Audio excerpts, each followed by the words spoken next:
Hello, everybody. So, thanks for joining us today. We thought we'd do a bit of a fun stream, of which I can't take the credit for the idea. But anyway, just a bit of a brief introduction. So, as as various cultures throughout the world for various times, everybody has been guided by certain principles, usually spearheaded by religions. However, something that's been known through all of them to some degree or another, although they vary, is 7 sins are known by different words sometimes. Sins or acts of whatever you want to call it, just bad human traits have been categorized in 7 sins. It's evolved over the time, so it started out in Christianity, and then various wise people adapted it, and it's come to the understanding now of these 7 deadly sins that you can see on your screen now. And we thought, should I say, Shin initially thought. No, I don't. I'm not taking it. No. I'm not responsible for this. But, this goes sideways. It's on me. That's not the reason I said that. I'm just being honest. Okay. But yeah, we thought it'd be a fun idea to try and figure out how Lorne has managed to fuck up so much and continues to do to this day, and expand on each sin and figure out where it was specifically in the chat log, but also in other areas. So, obviously, my regular partner in lawography, Shin, is here. Hello, sir. Hello. How are you? I'm good. And someone who will know a lot about Lorne's sins, Tiffany, is here. Yay! Hello. So I would imagine, we've all kind of had this bizarre fascination with this character for reasons that we've gone into on numerous occasions.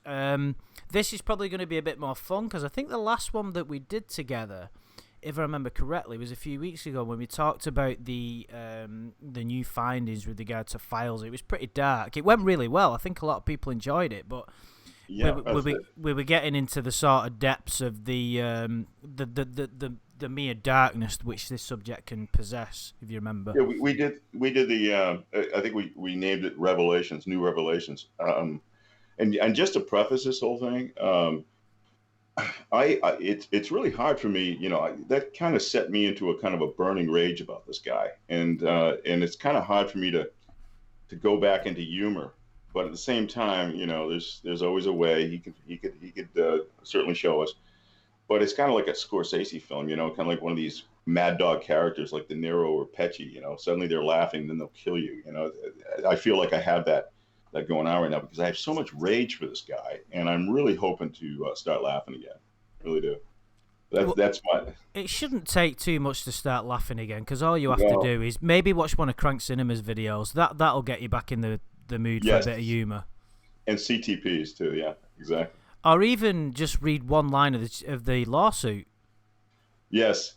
Well, it's really interesting. Based on the New Revelations and everything else, when you go back and say read the chat log, you're kind of looking at it from a different perspective now, a different context. It's a lot more serious. It's not like a goofball. This guy was disgusting. He's worse. He's evil. That's the best word I can say. But like you said, I think we could find some ways to have a good laugh at him. Yeah, I think we've talked about it quite a bit recently in the last few weeks, because obviously we got more information and stuff, Shin, and I can detect it within now, is that he's pissed you off, you've got like a personal kind of gripe. I'm sorry, I should be a little more clear. I had a daughter around the same age that this went down with him. So a 13-year-old daughter, at the same time. So it kind of hit a little bit more home. But we'll be okay. We'll be fine. When you approached me with the idea a couple of weeks ago to resurrect this idea, I thought, you really want to do this? You want to get light again after what we just did? But I think it's important to do that. Yeah. For a lot of reasons. I mean, we could go into that maybe another time, but I mean, whenever we talk about him, it's always important, as it is with life, without getting too, preachy like I always do, to try and find that balance, to not fall down the rabbit hole of watching too many dark subjects, which we've spoke about recently, Tiff, haven't we? So you've got to try and find that balance with anything that you do. Of course, there are some subjects that you can't find any humour in. But with this you can, and I think because he's had limited opportunity to cause, and I say limited because there has been, people that have suffered at his hands that we know about, but because there's been limited opportunity compared to some other people, we do still have that, we do still have the grace that we can laugh at him. Yeah, I should be more specific. I think the issue about him receiving child porn right there puts another victim right on the right. Whoever the images were of those children, whoever he was watching, essentially he creates the demand. People like him create demand to have kids like that abused. So, that's when we did that thing about all his victims before, we can add those children that he saw, in those pornographic images, as also his victims, even though they're not directly related, but there's a causal connection between his lust, I should say, and their damages, and Absolutely. So I think it's going to be fun. I think definitely taking a step back and having a little fun with it. We know the stuff that we originally laughed at when it came to Lorne, specifically with his chat log, just how stupid it is. And I think of myself as an adult, of course. If someone would have approached me with this type of language and speaking the way that he did, there's no way that I would have hung in there, so you can see how immature he is and how he actually thought that this was going to get a female, even though he was going after prey, but this was the way that he wanted to engage someone that he was going to have sex with. It's pretty funny. I think it was his only victims left behind. I mean, I as you said, I think any semi-intelligent adult woman would just turn him off immediately. And yes. I think he's, in chat rooms, he's probably tried so many times and failed so many times that children were, he was, he has that predilection anyway. So they were kind of like shooting fish in a barrel, for him. Yep, absolutely. Indeed, and we're getting dark again. Well, we have to sort of give a bit of context, and we've all been feeling a little bit like that because of what we've learned, and there's other things as well, and it does get a bit on top of you because we have a bizarre relationship with this guy. All of us, not specifying anybody, but I mean, we all have to admit that we don't have affection for him. But it's like I've said, I always try, not necessarily to my credit, to try and see the good in him, to try and find it. And because he, being interested in this subject has generally had a positive influence on my life, so it disappoints me to think that he's pure evil. You're right. He's a life lesson, essentially, for all of us. And we're going to do a video on that, I think, at some point. How our lives personally have changed for the better. Wow. For the better. But that's that'll be a good one. That I mean, I do these little videos, Lorneography life lessons every now and again. Some people enjoy them, some people it's not their cup of tea. I get it, but it's just to try and put a positive spin on it. As is this. So in other words, what can we learn? What has Lorne messed up in? When I was going through these 7 different sins, we all commit these as humans at some point, so we have to be clear about that. We're not trying to elevate ourselves to superhuman, because we will have all, even to quite a heavy degree at some parts in our life, be guilty of these. But when you display them all in extremes, it creates a monster, and I think that's what's happened. Yep.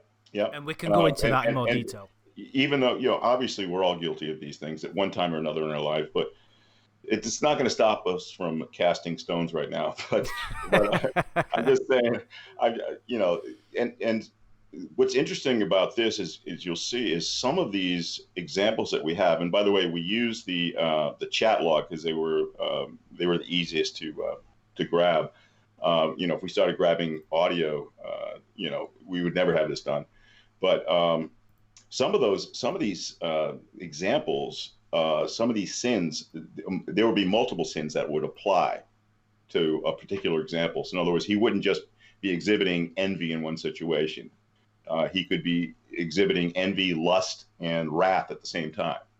You know, he's learned how to triple decker these things, but sometimes all of them, you never know. But as we go through them, I think we could see that. And by the way, Andrew, you wanted people to possibly pipe in on other examples that are outside the chat log because we're not handling that? Is that how you want to handle this? Or? Yeah, so anybody, it's I don't mean to be rude for people when I don't shout their names. It's just I've got to keep the system that I'm using going and whatnot. So I don't always have chance to monitor the chat.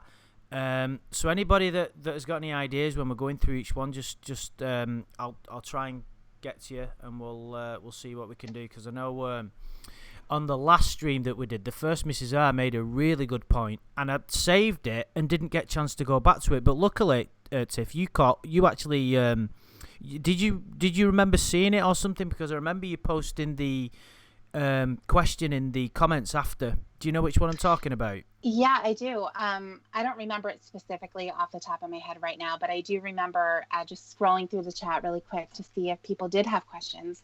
I am not good about monitoring the chat either. I'm very new at the whole streaming situation. So in order to keep my thought process going, I can't be distracted. So I know that people have a lot to say, and I count on whoever I'm on with to help me. Whoa. Yeah, I'm sorry about that. That's going to happen once in a while. I couldn't tell my window what is pretty. That was quite funny, actually. Oh, by the way, I should say I'm injured. Yesterday, I went to the beach and, like an idiot, I decided to walk on hot sand, and I've got second-degree burns on the bottom of my feet, so I'm walking like hamburger. Oh, ouch!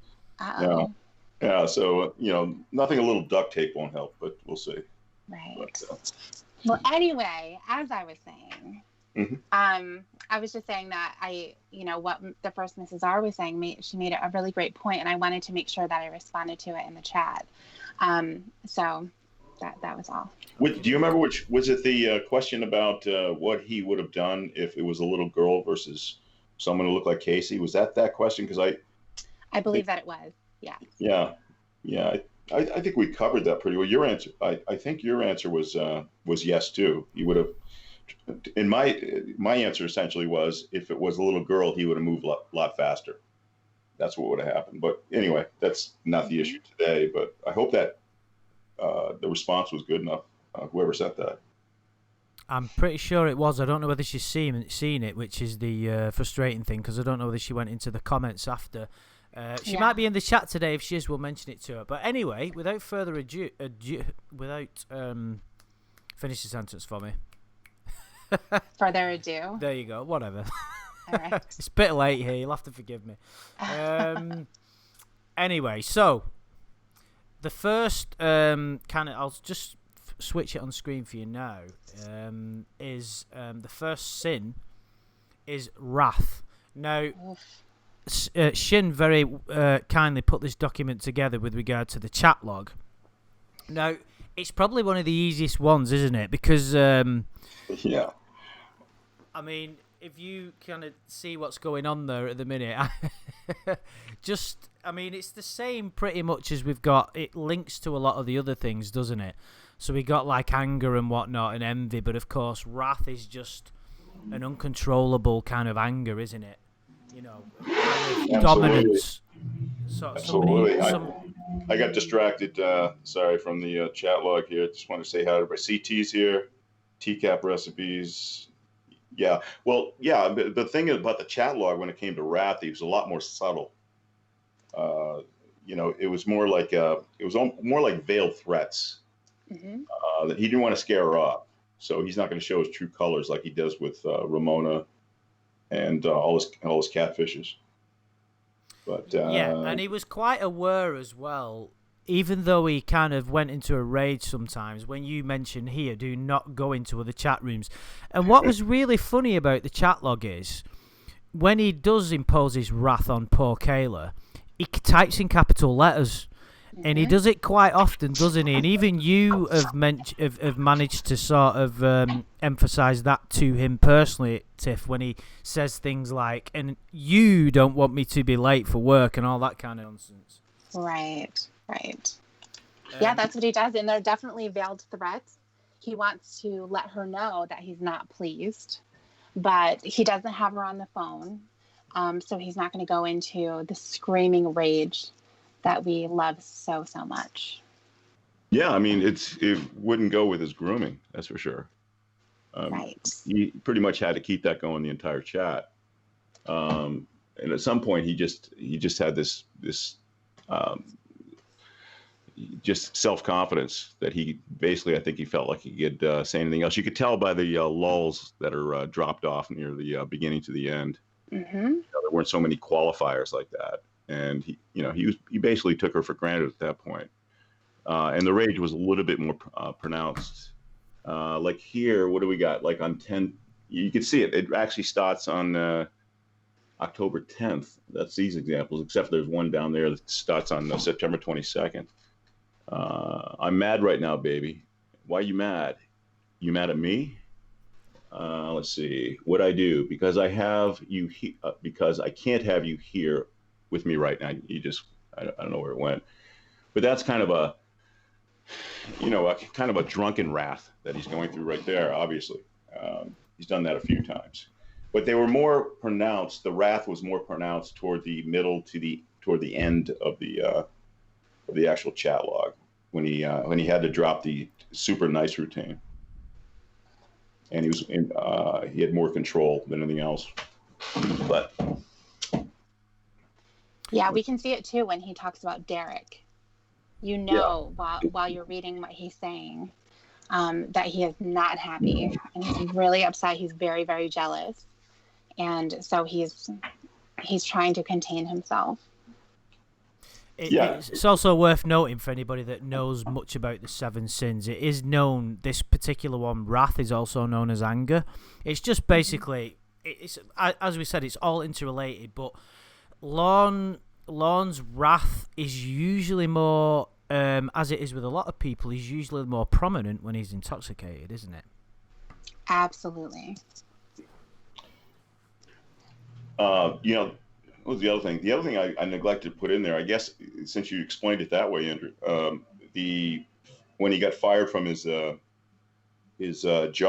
whatever it was, the selling tickets, and how he basically told his boss to fuck himself. Did that actually happen though? I reckon he said, "I'm sorry." Well, yeah. I mean, I didn't think we were actually trying to determine what's true and what's not, but it's just the way you communicated it was clearly wrath. Go fuck yourself. I'll talk to any girl in this building I want. That kind of thing. But this is kind of an easy one too.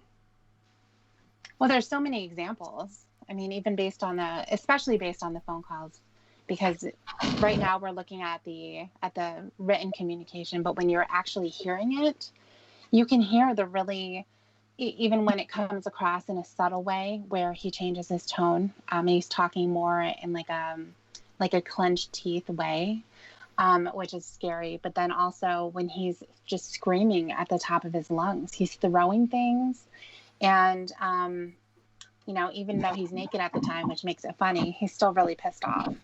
And you can see that if there was to be someone in the room with him at that moment, I don't think that he would actually punch a woman in the face or be aggressive in that way. But I think that he would be in her face. He would be spitting in her face while he's yelling. And he would be trying to make it so that she doesn't leave. Yep.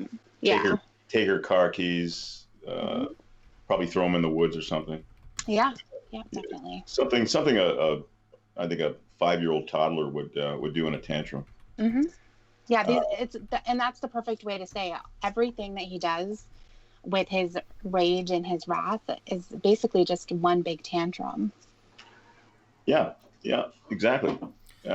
Something I think is worth mentioning as well with regard to the wrath and anger, because I literally smash a PlayStation pad up every month when I lose on Pro Evolution Soccer, so I can't really, my rage comes in at different and silly occasions. But what's worth remembering about Lorne is that for somebody who professes that he loves his mother so much, and that's something we can talk about another time in more detail, because I think it's quite interesting, is I remember with one of the Ramona calls, I think it's even on YouTube as its own video, it's like 7 minutes long, where he talks to his mother, and he starts shouting at her and screaming at her about, he's pretty drunk at the time, but, that's no fucking excuse, where he's saying, Laurie and Ralph are pieces of shit, and I'm like, and she ends up putting the phone down on him. But that was a particularly cruel moment that he with his mother, mainly because how he ended the phone call, where he basically said that Ralph and Laurie are like your ex-husband. I mean, talk about hitting home. Yeah, there was no need for that, was there? That was like another low blow to Lorne's mom. But that is about as cutting and devious as you can. He tried to think of the worst thing he could say to get her to feel the way he felt. And that poor woman, you could tell she was hurt by that. And you wonder why she doesn't return an I love you to him. But poor Lorne. Well, not poor Lorne. I meant poor Gwen. That's what I meant, because she may have she had a troubling time, should we say. That's something we'll go into, like I said, in another time. But she certainly didn't deserve that. And for somebody, it's like I've said, we'll not go into it in any main detail because we've got too much to cover, but I've always believed that Lorne's over-the-top affection for his mother is ridiculously misplaced and not as genuine as he likes to make out. I mean, you've heard him mention him quite a lot, Tiff. Would you agree with that? Yeah, I think that he loves her because she loves him, and their love has to do with a matter of obligation between a mother and a child. So it's not in the sense where he's feeling like a genuine affection and he will do anything for her. It's more of, that's my mother. I'm supposed to love her, and she's supposed to love me and take care of me. So everything that is in Lorne's life, whether it be family, friends, it's basically all, what are they going to give me?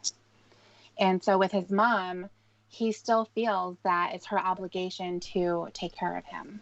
So it's all based on what she's going to give to him. I think he also, there's your dog. I think he also uses his mother as a prop, to tell the world, the public, that he's loved by someone, and because I don't think he has anyone else. I can't imagine the last time anybody told him, I love you. But, I think, and the other thing is, everything that Lorne does, he appears to try to create an image that would be attractive to women.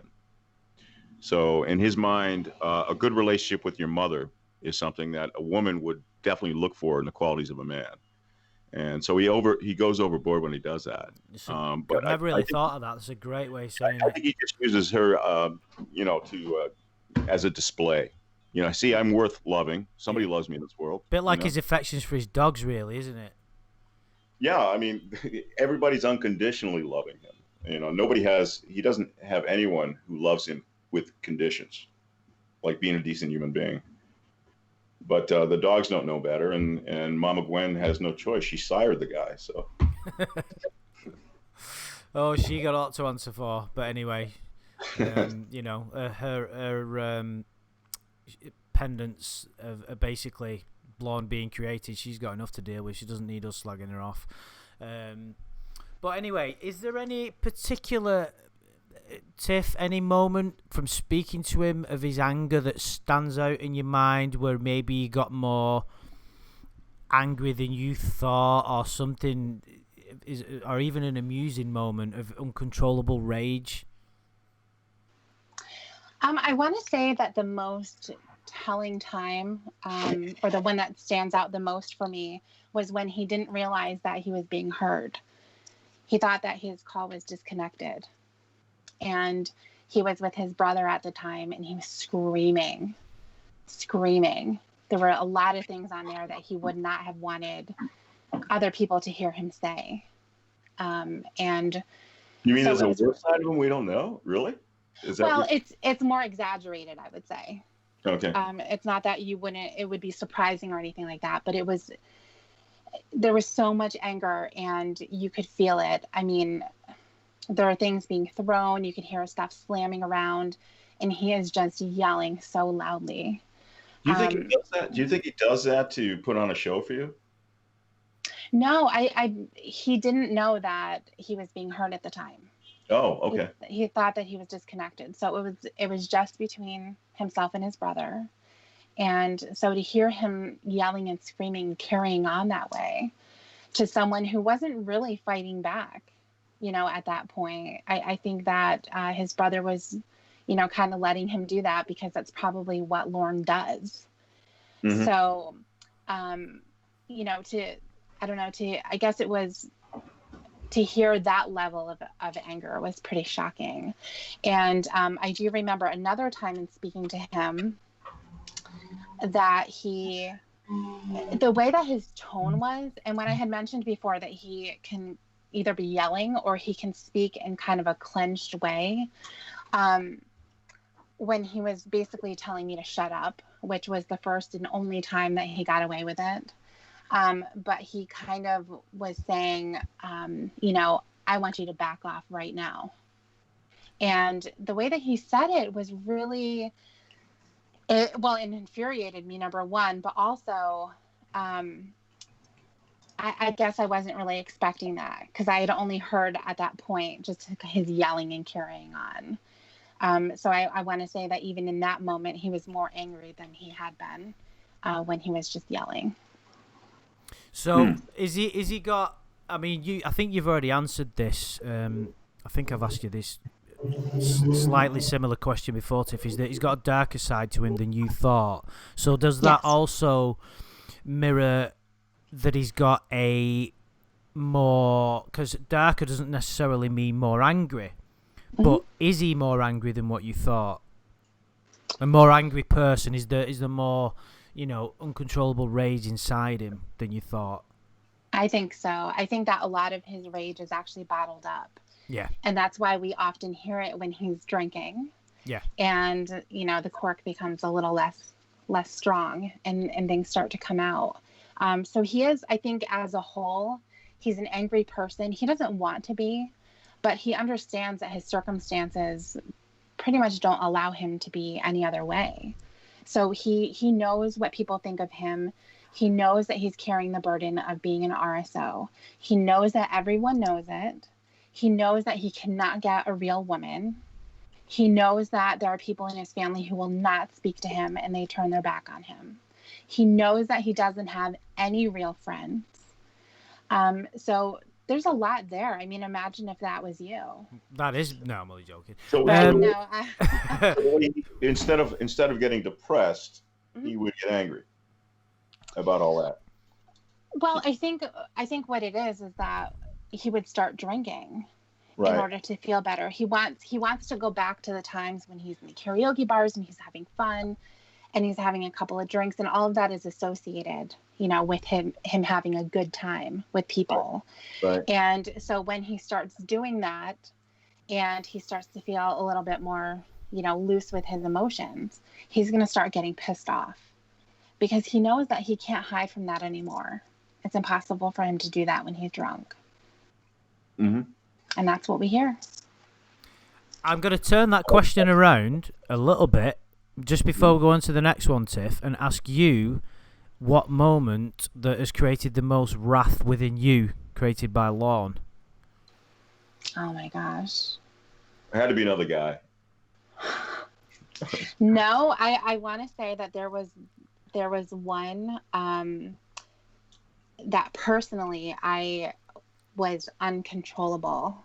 I was screaming. I couldn't. I say that he actually won that argument. He won that call because he took me completely off guard, and it had to do something with his jealousy. And I was in a bad mood that day, and I wasn't able to play with him. So I got on the phone and I just started yelling uncontrollably. And he said something like, "Yeah, but you like me though." Oh, and yeah. when he said that, I didn't know what else to do. I couldn't. He really knocked me off guard, and that pissed me off, of course.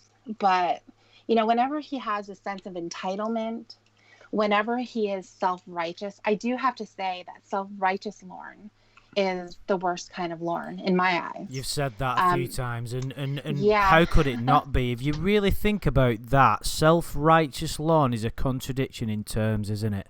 It is. It really is. So when he starts to do that, that is when all the rage in myself will start to bubble up. And that's when you want to list off all the reasons why he should never be self-righteous in his life. I remember when you said that to me for the first time, Tiff, and you went, self-righteous Lorne is the worst one or something along them lines. And I just started uncontrollably laughing because if you really think about what that means, it is fucking hilarious. But I could also... It's all based on delusion, first of all. Oh, yeah, of course. I will say with regard to his rage, and you made a really good point there, Shin, about depression. I would suggest that his psychological makeup doesn't allow him to be depressed because it's never his fault. It's all the world's fault. He's been wronged. He'd only get depressed if he completely blamed himself 100%. Not saying there isn't a chance for that. Well, normal people, when they're arguing with everybody, they realize it's them. Not him. It's the whole world that's wrong. Yeah, exactly. So he's not allowed. He doesn't allow himself to get depressed. And I think someone even mentioned, I can't remember what, I don't think it was any of the calls with you, Tiff, but it was that I've heard, it was someone else asked him about suicide, and we don't wish for that to happen on anyone. And he said he doesn't believe in it. And it was quite telling for me, that, because he's got this kind of, well, we'll probably go into that later on, actually, just to not get ahead of ourselves. But his personality, these barriers that he's put up, doesn't allow himself to get like that. So that's where this rage comes from. And when you were saying the situation he's in then, Tiff, it's no wonder he's angry. He's in a difficult position. We can't deny that the position that he's in now is difficult for anybody. But it's all self-created. All of it. He's all done himself. And life is tough for everybody. If you live an authentic life, life is fucking difficult. And the only chance that you have of being happy or doing anything worthwhile is to work fucking hard. And he doesn't. And that's something else we'll get into. Yeah, when we get into one of the other sins, that's exactly right. I mean, I think that's his prominent sin. He's the laziest guy in the world. He will say he wants to do something, he wants to be something, but he makes no effort to do anything. Yeah. He wants credit for it just by saying it. We've got fucking shitloads of examples for that. I know. I don't want to get ahead of you can't wait to get up to the next one, can you? Oh man. Well, what's the next one? We're already 30 minutes in and we've only done one, so we're gonna have to move on. So we're on to the next sin, which is something that is there we go. Envy, which I thought I'd have to post the doctor there, even though he was a character created to fuck with him. Obviously, it did create a lot of, despite my reservations about the situation at the time, created some fucking funny moments. There's no doubt about that. Well, Derek is the pinnacle. We have to mention Derek first because the comedy contained within that. Derek is a lot of people's favourite character in the Lorne saga because the fact that a 37-year-old man can get brought to his knees in rage about a 13-year-old fictional character is fucking hilarious. I always had this vision about him, driving unannounced to Bowling Green and trying to find Koala at her school or wherever it was, and him parked outside of a playground, and Koala's talking to Derek, and him just having this simmering rage and possibly going over to approach this kid. If it was real, of course, this whole thing was real. It would be the craziest scene in the world. which is if he just played that out. And this poor 12-year-old kid is going, who's this man? Who's this man coming after me? I don't know who this is. But I believe that he's blind with jealousy. He's basically jealous of 50% of the world, or 49%, whatever the men's population is. And it could be anyone. It could be not necessarily a love interest. It could be siblings. Could be anyone. As long as they're male, he's going to feel threatened and jealous about that. Kayla's dad, yeah, exactly. He didn't want. I mean, I don't want to go into detail this is one of Lorne's darker moments. But he didn't want Dr. Moore to deliver the baby because he didn't want Kayla's father to see her naked. Yeah, you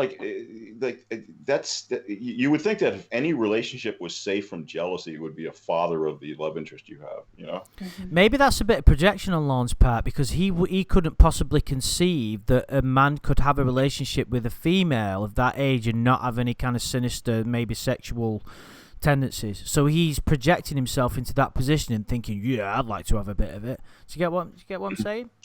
Absolutely. And I think even when it comes to a male doctor, he doesn't want any of his girlfriends to have a male doctor because they're not supposed to see what he's only supposed to see. It's strange. I mean, this Dr. Moore issue. I mean, I have no idea. How can you be jealous of your girlfriend or whatever's father? He's a time thief. That's the other thing. And he's jealous of anyone who has your time too. So he's, wouldn't get off the phone when the doctor wanted to talk to Ramona for 10 minutes. Not while I'm on the phone with me, as if of all people in the world, me, you can do that to me. But that's where wrath comes in too. But anyway, I don't want to jump ahead. No, we have to keep on the topic at hand. Don't forget, we know we want to jump ahead, but it's very easy to do with Lorne. It all melds into one big, enormous pile of fuck-ups, doesn't it? But we like to categorise it at the moment. So, with regard to envy, of course, we've mentioned Derek, which is just so we could just talk about Derek really, but it is funny. What I liked about the Derek situation is I got the impression that the decoy was fucking with him a little bit. Do you know what I mean? Yeah. I mean, Tiffany would know better. I guess there comes a point in time where you just want to give it back to him, right? I mean, you just can't take it anymore. Either that or you just blow up. I don't know how you can't melt down when you talk to this guy. But well, I did. I think it has happened, hasn't it? Yeah. Which is totally human. Right. But I would imagine that that's the purpose of that. That was kind of Sherry Twist's way of, I don't know, twisting the knife, so to speak. Yeah, I mean, she had to be the perfect decoy to keep him strung along. That was the point. So she couldn't push him too much. Right. She couldn't, she could say little things like, why are you always naked? Or when he asks, do you want to see it again? And she's like, no, not really. Yeah. I think that she can say it a couple of times, but she did have to keep him interested. So probably the Derek character was pretty fun for her to kind of throw in his face and, say, oh, yeah, you know what? He did try to kiss me. Can you believe it? Well, I think that also to a certain extent, I think Sherry Twist could have been strategizing that that's the way to keep him interested, that somebody else is interested in her. So yeah, I don't think he would want someone who wasn't attractive to anyone else. No, that's absolutely true. And I think that also goes along with him not wanting her to go into chat rooms at all and make sure you go invisible. Don't talk to anyone else. Not only from the position of saying, I'm a nice guy, I'm going to protect you because everyone else in here is a weirdo. But I think also from the point of being envious of anyone, he would never want her to speak to another man. It makes me wonder also at the time at the Holy Grail when Chris Hansen came out, whether he had anything in the back of his mind wondering whether Kayla cheated on him and called another dude. I'm wondering, because I'm just wondering, his mindset, it could be anything. It You know? could be anything. I do have to say, though, that I believe he really knew that he was busted at that moment. It was Yeah. either going to be her father or it was going to be a police officer, just because that was his biggest fear. That's what he was avoiding through the whole month-long chat He even to said set it, up didn't he? This everything is what I was perfectly. afraid of. Yes, yes. Mm-hmm. I wonder if that ever went through, it being a sting ever went through his mind. I I didn't mean, think I he don't think he knew what a knew. sting operation was in that degree, Yeah, I'm because he thinking, still doesn't get it now. no, I don't think he had any foresight about it. You know how other No. predators say, well, I knew this was set up. I knew this was set up, and Lorne's really big on wanting to let people know that you haven't pulled one over on him, and he knew. Mm-hmm. So he would have definitely bring that up. But, I'm just wondering if it was just too complicated in his mind to put together. I think that he thought that he was smarter than the sting. If it had been a sting, he would know about it. He would have been able to sniff it out. And, he did try to point out a couple of different things, like, who is this girl? She looks different, in the other picture. And of course, we know just based on his character that really when he brings up a question like that, you can throw him a simple answer and he's going to be fine.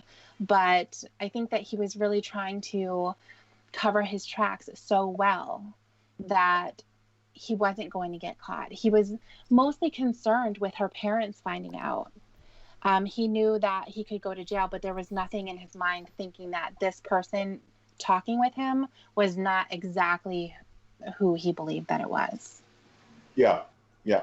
I think the last thing he thought it was cops.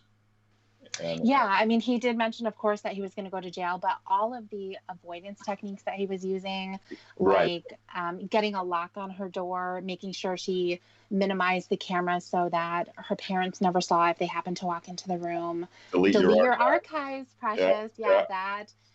Cover up the phone number, make sure let's go on MySpace and pretend we're breaking up here. All these harebrained sort of schemes that he was trying to work so that he wasn't going to get caught. I don't think that he thought the police were involved in getting him there, but that they could very well be there when he showed up in case her parents found out. Does that seem like learned behavior to you, Stefan? Tiffany, does it seem like has experience doing those kinds of evasive maneuvers? Do you think somebody may have told him, hey, look, this is how you get away with it? Or you think that was his own brainchild? The MySpace being more secure, deleting your archives, and giving a phone number one digit at a time. I mean, where did he get that from?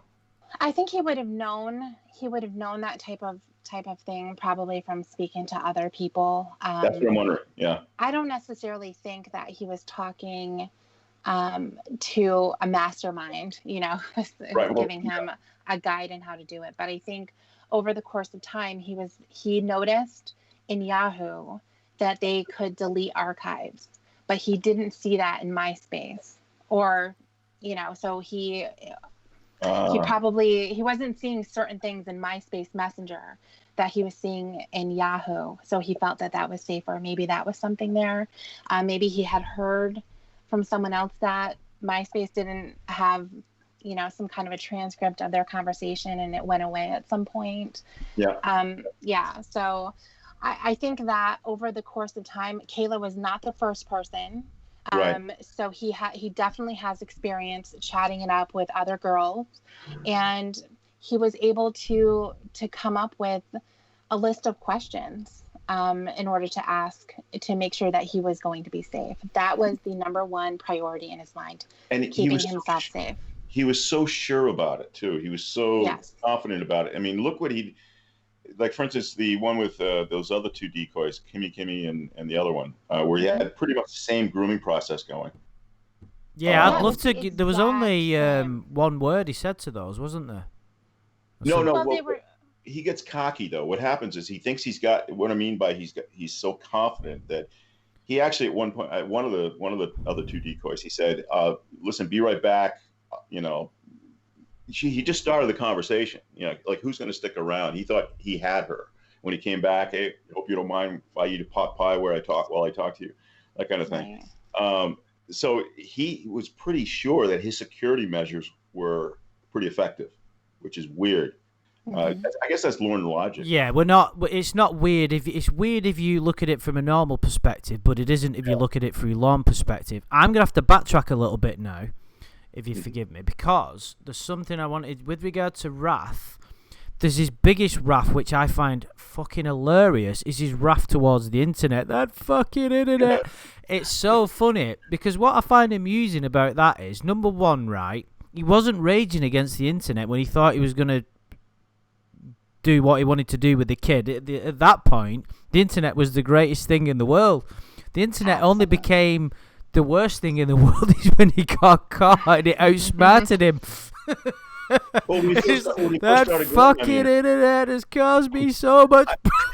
Well, if you think about it, the internet was probably the biggest blessing he's ever seen in his life, because he doesn't have any face-to-face interpersonal skills with people. So he was probably rejected left and right all the time. The internet gave him that source of anonymity to a certain extent.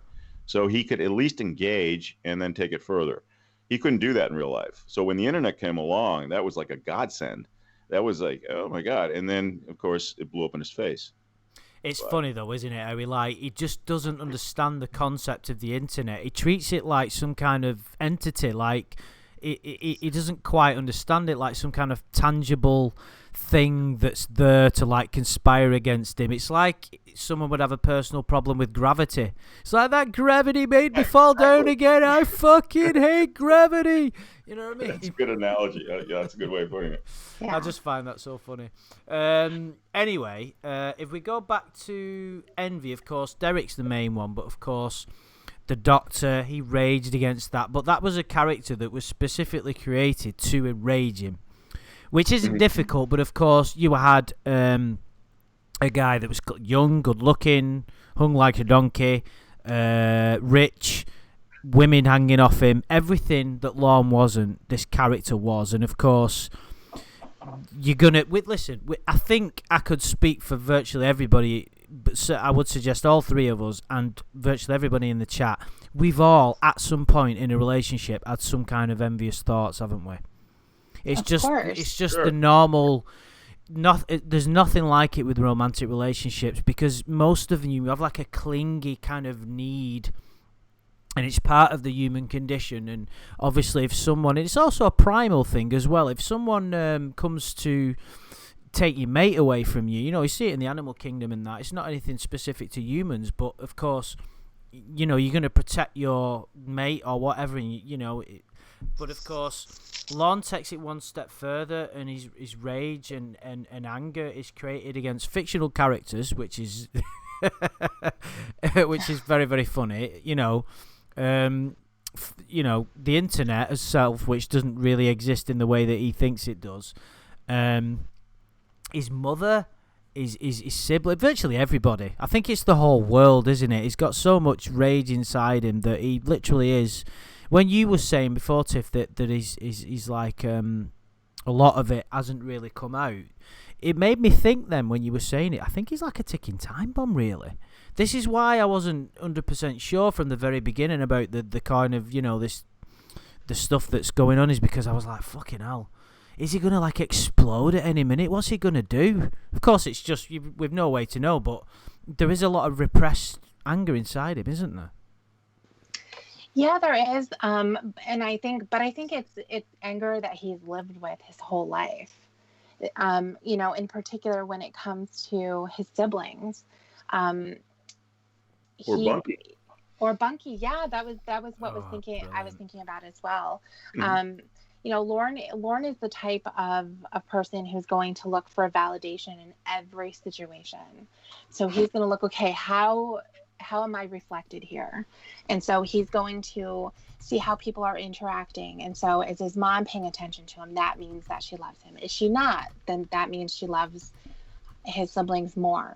And he talks extensively about how much he idolizes his older brothers and his sister. And I think that's normal to an extent when you're younger. Yeah. Exactly. And you have somebody older, a couple years older, and you see them doing things that seem to be more fun, and they're more independent, and that's what you want to be as a child. But then it grows, and he never had it resolved, because we know, based on the famous mac and cheese, deviled eggs, and meatballs incident of whatever year that was, he looks at that as, they let me down. I gave them the opportunity to idolize me by giving them what they needed at that time, and that was money, to fix up their homes or for Christmas. And they didn't do that. They didn't give that back to him. And that's really what he was looking for. So I don't know a lot about incels, but I do think that he has that type of a mentality, in the sense he doesn't understand why. He doesn't understand why he has this envy and this jealousy for everyone else, but they don't have that for him. And you'll notice that he asks a lot of times, with his girlfriends or potential girlfriends, he'll say, how long have you liked me? How long have you been watching me? Because he likes the idea of being admired from afar, that there's something about him that people see as being desirable, and he's unaware of it. So he has been jealous of everyone from the very beginning. Yeah, I have a theory about why he's really angry with his siblings, but we could do that for another day. I think it has something to do with all this money that he gave them, which was Betty's money, which required him to skip town and get out of there and then get arrested. He probably called home and said, I need bail. And, you know, they were entrusted with the 30 grand somehow, or whatever he gave most of it to. And that would piss me off. I mean, if you think about it, I'm sitting in jail and I gave these guys all this money. It's not mac and cheese. It's not meatballs. I'm in real trouble right now. You think people would circle the wagons around me, you know? And I think that's why he's really pissed at his siblings, because nobody gave him a nickel to get out of jail. And he wouldn't have been able to, right? Well, I think he had a $50,000 bond, and I think it was cash surety too. So all he had to come up with is maybe 5 plus some collateral. So, you know, so somebody could have put their house up. Let's put it that way. Right. So, you know, and a bail bondsman. But, you know, if you think about it, that's a true reason to feel betrayed. You know, I'm stuck in this jail. You know, I did something really stupid, whatever. But you would think that people have unconditional love for me. Yeah, and he's even mentioned that recently, I believe, Tiff, hasn't he, and said that, like, he doesn't believe that any of his family should not forgive him for what he's done. No, he doesn't believe that. And that goes along the same lines of having the unconditional love between his mother and himself. So he feels that because you have someone in your family, that you're going to love them no matter what they do, no matter how much they've hurt you, no matter how much they've hurt others. It's not up to you to walk away, and you're always going to be there. Or they never really loved you to begin with. Right. Exactly. Yeah. Poor guy. I know we can get into that another time, or maybe even later, about, you know, kind of feeling sorry, not feeling sorry for him, but of course I think you put it best, Tiff, once, is that you feel sorry for child Lorne but not adult Lorne. Child Lorne didn't have obviously a childhood shapes a person. This is what fascinates me most about it all, is that what makes someone make these terrible decisions to hurt other people and to not even care about others. And Lorne's had a difficult upbringing. I think we can all agree on that. But he's always had... We know people that have had terrible, even worse ones, and not turned into predators. And it's what the difference is, what turns someone... Because I don't believe anybody is inherently evil, so... That's what fascinates me the most. But obviously, if you could look at Lorne's path and what's happened and the struggles that he had, you can feel that pity for the child, but not him now with these decisions that he continually decides to make. It's interesting. Yeah, absolutely. But anyway, shall we move on to the next one, because we could just spend the rest of the video on envy, couldn't we? Right. Because there's loads of it. So the next form of sin that Lorne is guilty of. Oh, there we go. Is gluttony, I love your which is a image. bit of an hilarious one. I nicked all those off Google Images. I can't take credit for any of that. I thought I was going to get Bud Light on that one, but okay. That's all right. But of course, this is a bit of a funny one. But of course, gluttony comes in many forms. Gluttony, it doesn't just mean when it was in the original teachings that it was, in the form of Homer Simpson style eating. I had to get a Simpsons reference in at some point. Gluttony can be a mental thing with regard to addiction to speaking to another person. But if we look at his crazy kind of, one of the more memorable things for me when I was reading the chat log is how his amusing tastes in like food that didn't really stand out for me, like wheat coffee, mac and cheese. What else was he into? Bologna. Exactly. Bologna. I actually love bologna. I'm not gonna be afraid to say that, but I love bologna. Oh, that's awful. I know. I don't even know what bologna is. It's kind of like the inside of a hot dog. Yeah. If you were to make kind of like a loaf type of Like material, a lunch. Yeah. like a lunch meat, yeah, and you would just slice it up. So it's kind of like a hot. It's disgusting. Every time I eat bologna, I think about him. I'm telling you. Doesn't sound very nice. It's not. But he's also a glutton when it comes to relationships too. He's got to have. It's kind of his control thing too. He's got to have someone's exclusive time. He's got to have. Gluttony. You're right. It doesn't just apply to food and drink. Drink is obvious, but everything's got to be. He's got to be in the middle of it. He's got to be the center of attention with everyone. And he's very egotistical, and that's something that we'll go into. We believe we have some information on a car. Should we mention that, the car situation? I don't know what you're referring to. Oh, right. No, I don't think I don't either. Right, never mind. It doesn't matter. Was that a spoiler alert? No, maybe, but he let's just say that Lorne buys things that he can't afford.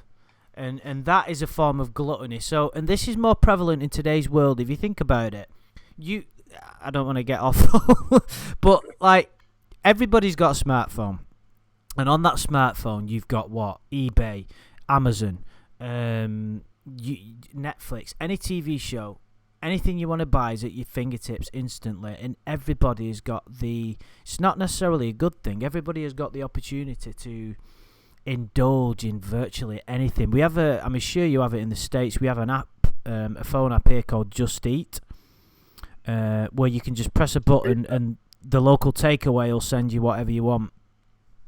Yeah, we have stuff like that. Yeah. Uber Foods. The whole thing. Exactly. Yeah. Obviously, it'll be throughout the world now, but that gives everybody an opportunity. Can you imagine if you really don't watch what you eat and you just don't care, and you just like literally be ordering that food every night, won't you? Mm-hmm. There's people over here now, but when they're too hungover to go to McDonald's, they'll literally use Uber Eats to pick up the McDonald's for them and drop off their hangover food. Yes. Now, if that isn't a form of gluttony, I don't know what is. But, but of course, with Lorne, we saw it through the chat log. Like we said, the drinking thing. I don't know how much time we should spend talking about that now. I would suggest that that's more of a psychological issue, not necessarily greed for wanting more beer. He just uses it as a form of escapism, doesn't he? He absolutely does, and he's actually mentioned quite a long time ago, I want to say it was with Ramona, that he doesn't even like the taste of beer. Or maybe it was something that he didn't like at the very start. I think beer is kind of an acquired taste. I know it was for me. But I would have to say that he probably doesn't enjoy it for it being a drink itself. I think that he enjoys it because it's cheap alcohol. Mm. Yeah. I don't think he tastes it. I think he just sends it down his throat and just bypasses his taste buds. I mean, he drinks so fast. I know he said he's a slow drinker, whatever that means. I guess that means he's not an alcoholic if he drinks slowly. But I don't think, part of the gluttony is exactly that, how he consumes. He just puts it right down his gullet, and I'm sure these phone calls, you have probably, I've heard him a few times. You can tell he's drinking something, and Yes. I guarantee that's always something like he'll come back with it's coffee or water or something, I guess. Oh But yeah, that's always been coffee. It's yeah, coffee. and when you're doing that, when you try to sneak it, you just send it down your throat as fast as you can, I guess. He doesn't burp or anything, which is weird. But yeah, he's definitely a glutton. He's a He was a glutton for Koala, because if you think about it, he wanted her to be there every night, didn't he? The only time that he didn't want her to be there is when he couldn't be bothered and he wanted to go to the karaoke for whatever reason or something like that. He was like, "I want you. Where are you, precious?" and all this. It was a very that's a form of gluttony, isn't it? Because if you've got something good, it's like best analogy I can use is when I listen to like a new album for the first time. From like one of my favourite artists or whatever, and then that moment, that thrill that you get when you hear that amazing song for the first time, and then you think, I don't want to listen to that repeatedly because it'll wear out the more you hear it. It's like I'm sick to fucking death of hearing Wonderwall now. I don't even enjoy that song anymore. But when I first heard it, I rationed it out so it didn't get boring too quickly. Do you understand what I mean? So that's like a form of gluttony, and he does that with everything. Yeah. Would you say that his use of say prior to the sting, his use of the computer is a form of gluttony? To find women, yeah, because well, not women. They weren't women that he was trying to get, were they? Well, when Hansen asked, "Is this all you do in your spare time?" and he lied and said no, I think he does. I think that it's he had more nothing else to do then, did he? No. No, he didn't. He didn't even have a television.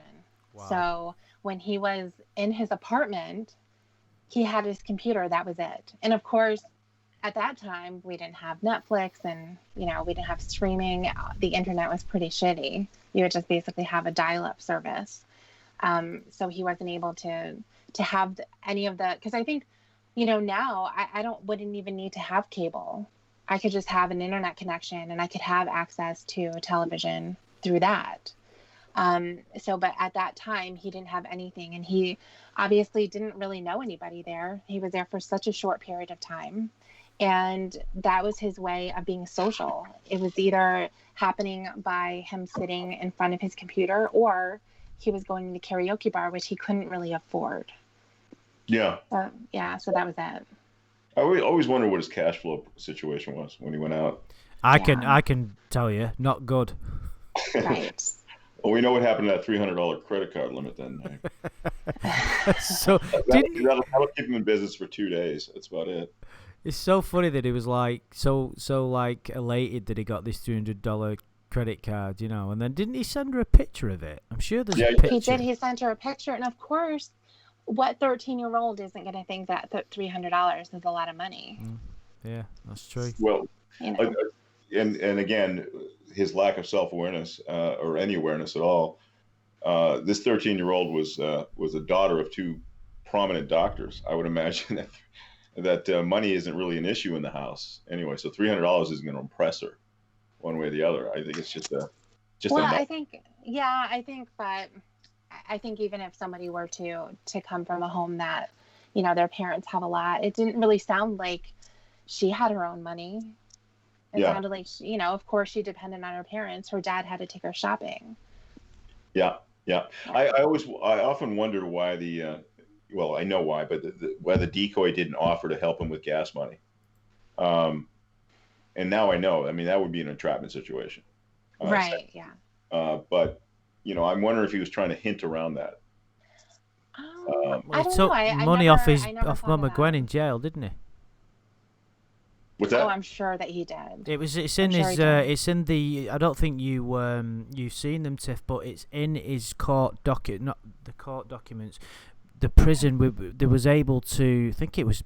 It might have been Nathaniel. I don't know who it was, but someone got hold of the documents from prison. They're still available somewhere, like with regard to his money situation, and it's documented that he got a certain amount of money sent to him by his mother in prison to pay for his shitty lawsuits as well. Yeah.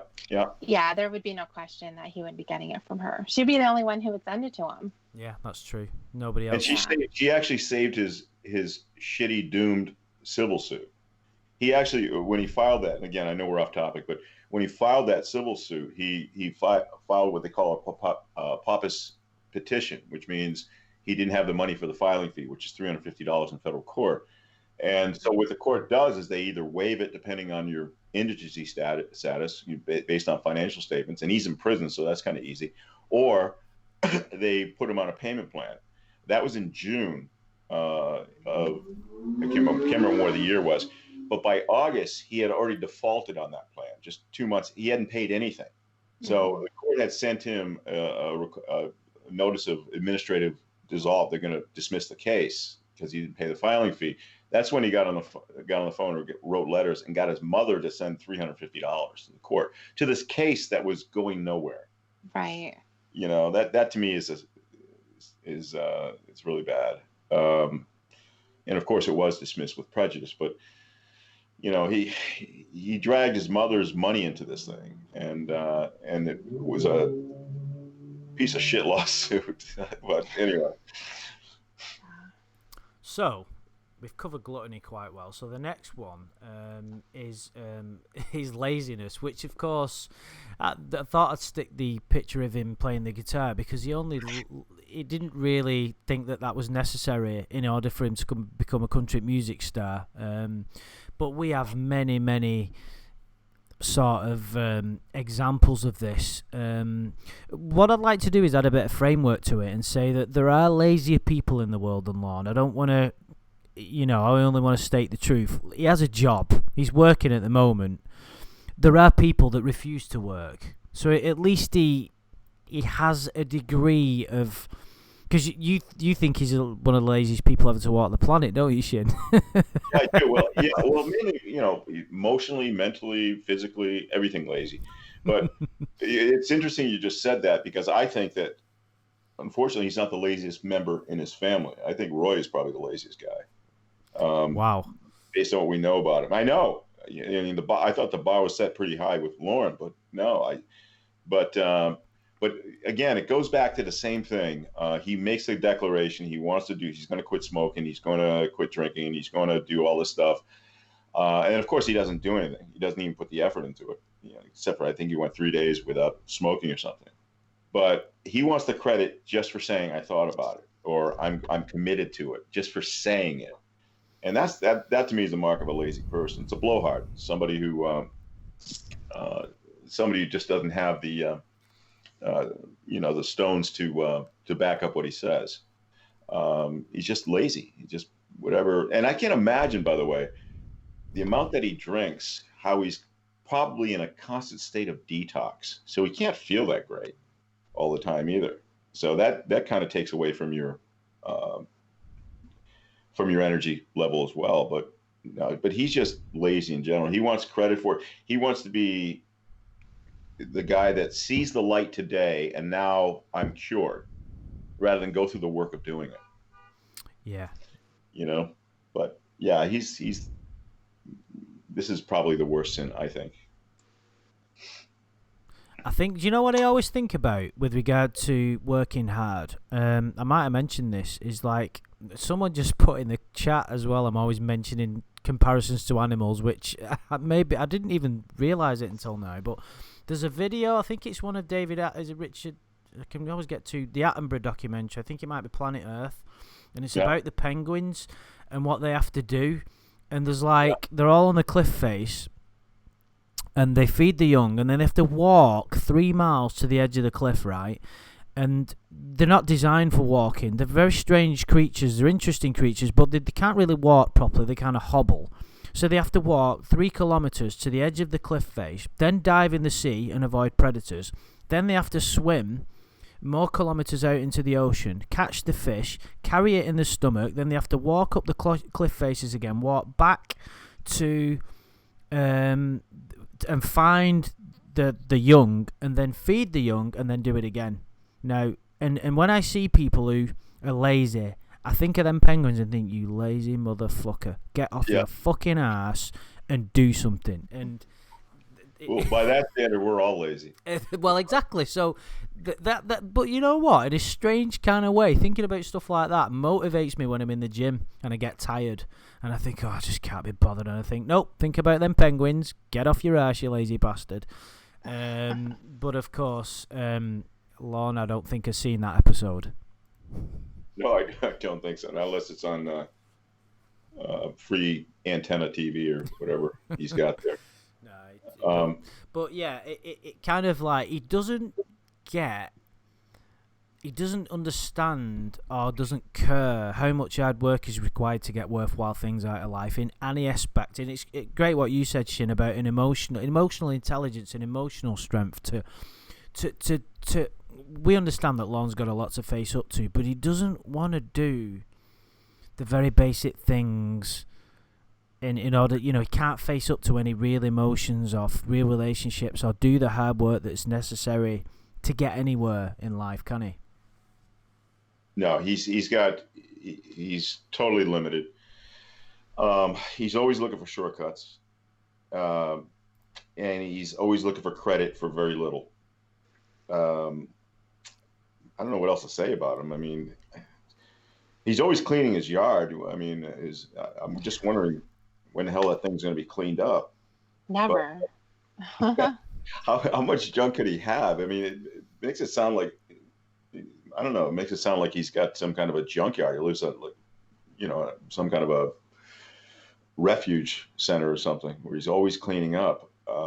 So, in all the Ramona phone calls, he kept talking about how he's got to go out and clean the yard. You got to go out and do this and got to go out and do this. I mean, these are very small tasks that could be done probably in a weekend or something for most people. But for him, he milks it for forever. And that's if he's in fact doing anything, or he's just saying it. Who knows? But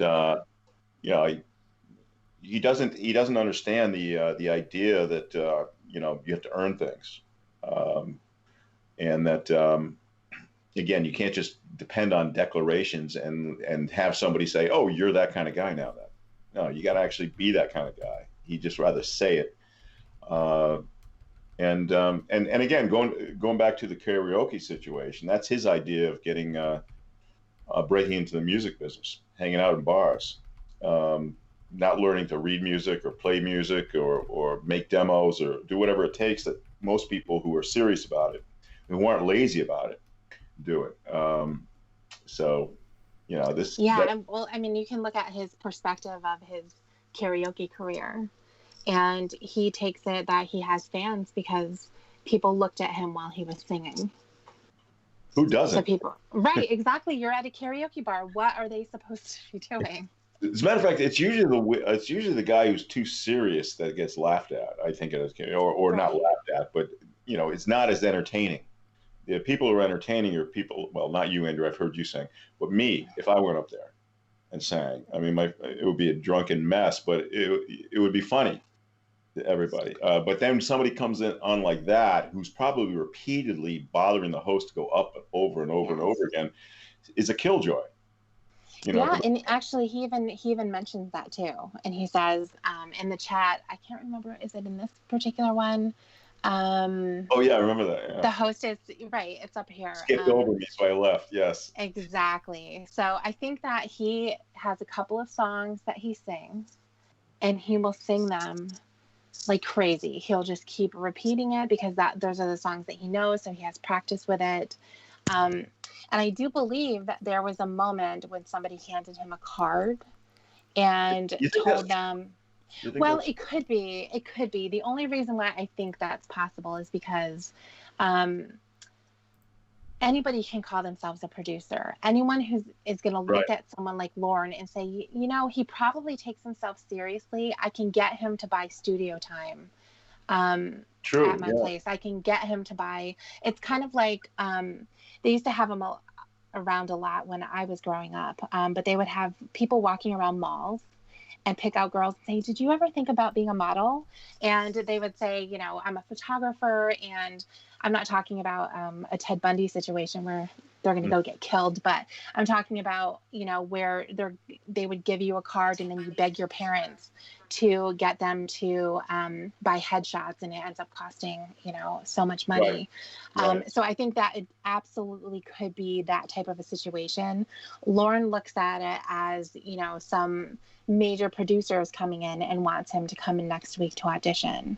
And that's absolutely not the case. And Lorne is not the type of guy who can actually get through a song. I have actually forced him to sing. Like, okay, fine, you think you're so great, sing right now. And then he'll start to sing and his voice will crack, or he'll forget the words, which is, of course going to happen. But it's the fact that, he will say, oh, I can't hit that note right now, or I've been smoking too much and, I could do it later. And the fact is, if you're a professional, if you have true raw talent, then I think you're going to be able to overcome that stuff. Yeah, you do voice exercises, you get voice lessons, you learn how to breathe, you do all that stuff. Yeah, absolutely. Yeah, I can't sing, but, I've seen it. But can you imagine a producer or like say a CAA or a big, huge talent agency saying, oh, we got to find some new country fresh face out there. First of all, these guys get demos left and right. I mean, every one of these demos, if you just put it on a radio and you were driving in your car, you wouldn't think anything of it. It just sounds like professional music. Right. If you put Lorne's demo on the radio, you hit the brakes fast and say, what the hell is this? Yeah. It's obvious. It's so obvious. I mean, the last thing that somebody, a reputable talent agent, is going to do is to go to karaoke bars to listen to drunk amateurs. Yeah, I mean, there's always stories of how people get discovered, and we hear it a lot of times with like actresses and actors. They were a waiter in this particular place and they happened to be seen. I think that those shots are 1 in a million. Mm-hmm. And actually, Lorne did say that he went to a studio. He went to a production company, and they basically handed him a pamphlet and said, "Go do karaoke." So I think that's kind of a way of saying, "Nice try, sweetheart. We're gonna send you off and to everyone else." How does that work? I mean, obviously, I didn't hear that story, but how does that work? Does he just knock on the door and go to the receptionist and say, "Listen, I need to be discovered"? Really? Yeah. How do I get into country music? And maybe they not said, so "Well, late. go and sing that." No,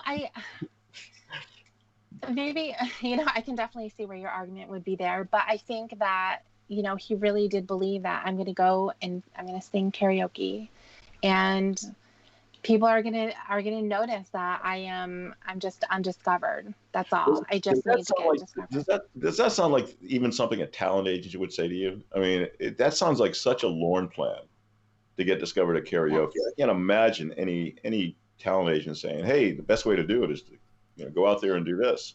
Yeah, well, I think that, or maybe to get rid of them. Exactly. If you're working at a place like that where you're going to have a ton of people who are landing in Nashville, it's kind of like if you were to be working at a studio in LA. You're going to have people come into reception all the time, I'm sure, hand over cover shots and demos and things. Mm-hmm. So what are you going to do? You're going to push them out the door. Right. And that's what's the easiest way, is to give them a little piece of advice and say, you know what, you should just go and do some karaoke and somebody will find you sometime. Yeah, it could very well be all a lie. That was his idea.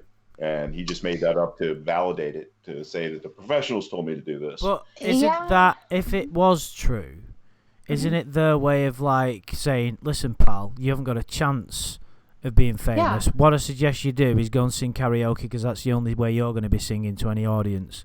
And then he took that literally and thought, oh, maybe I could.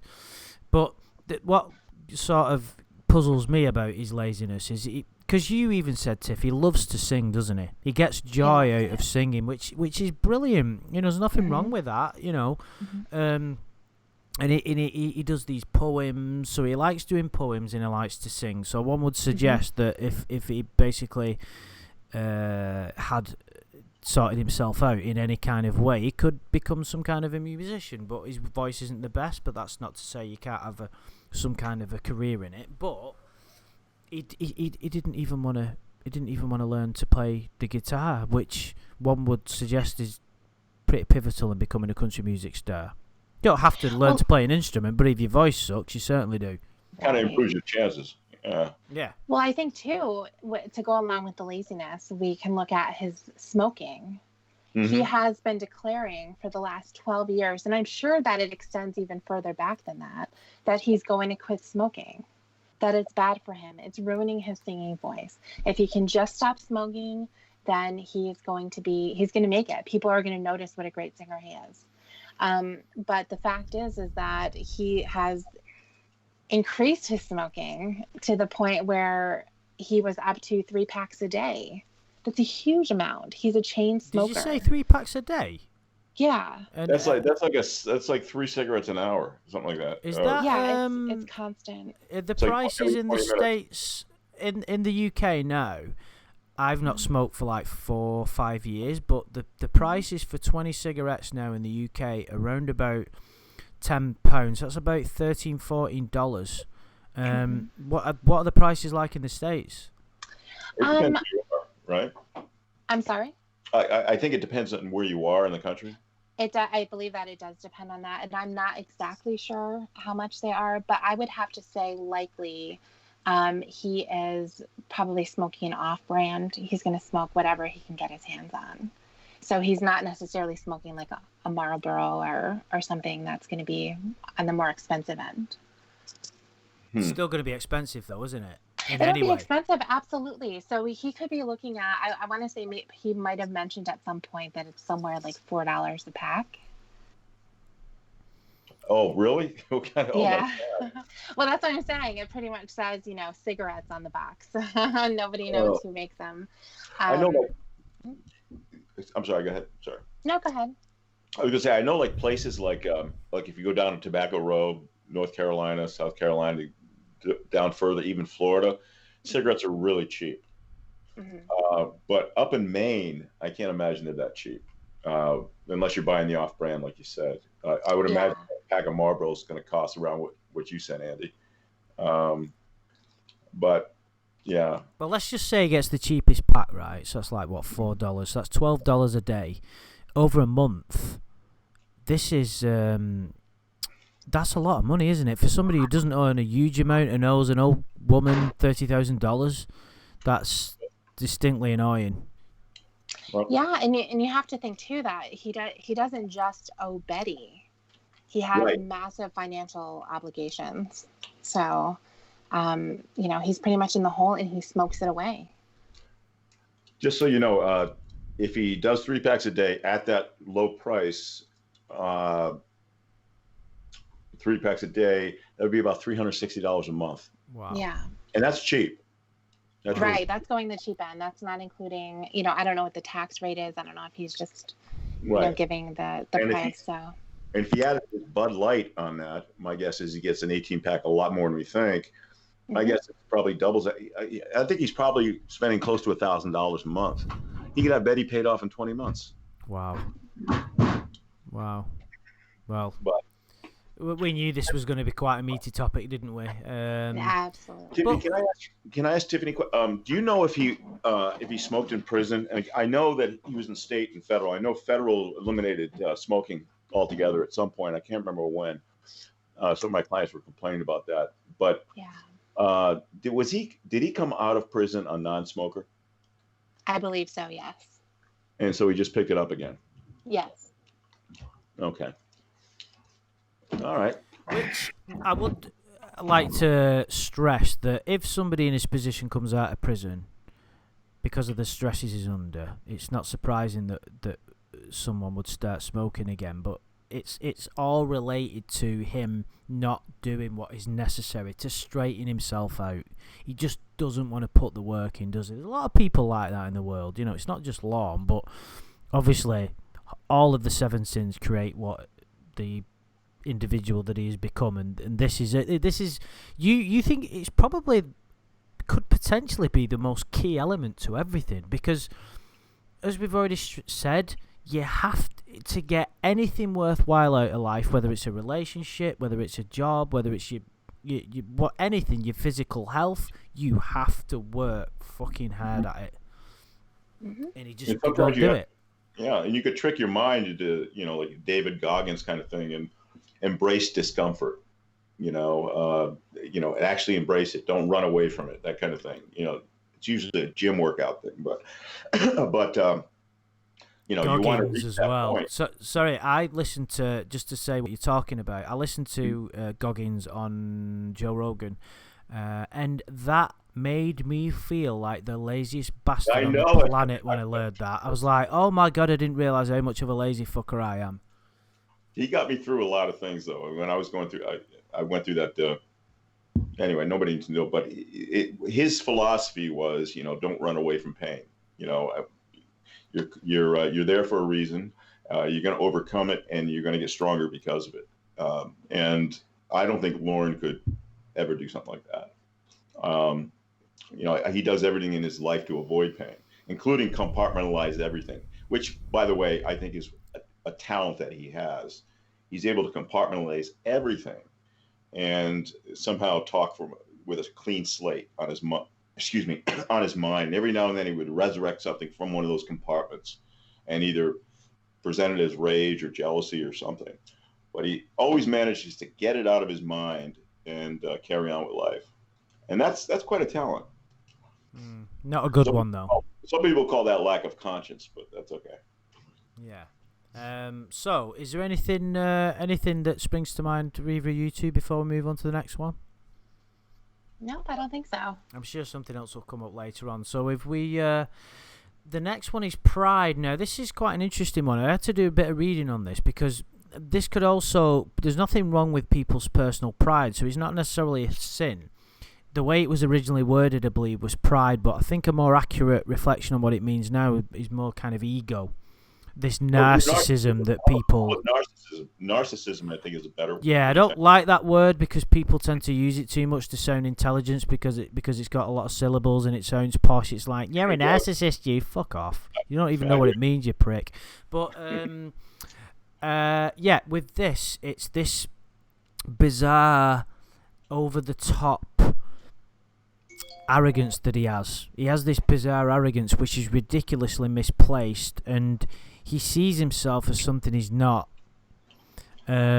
which we're all guilty of a little bit. I would say. The reason I put that photograph, if anybody's wondering, on there is because that's the moment when he gets busted and his hat falls off, and that's the last lingering thread of any pride that he had disappeared the moment that hat fell on the floor. Because that was the thing.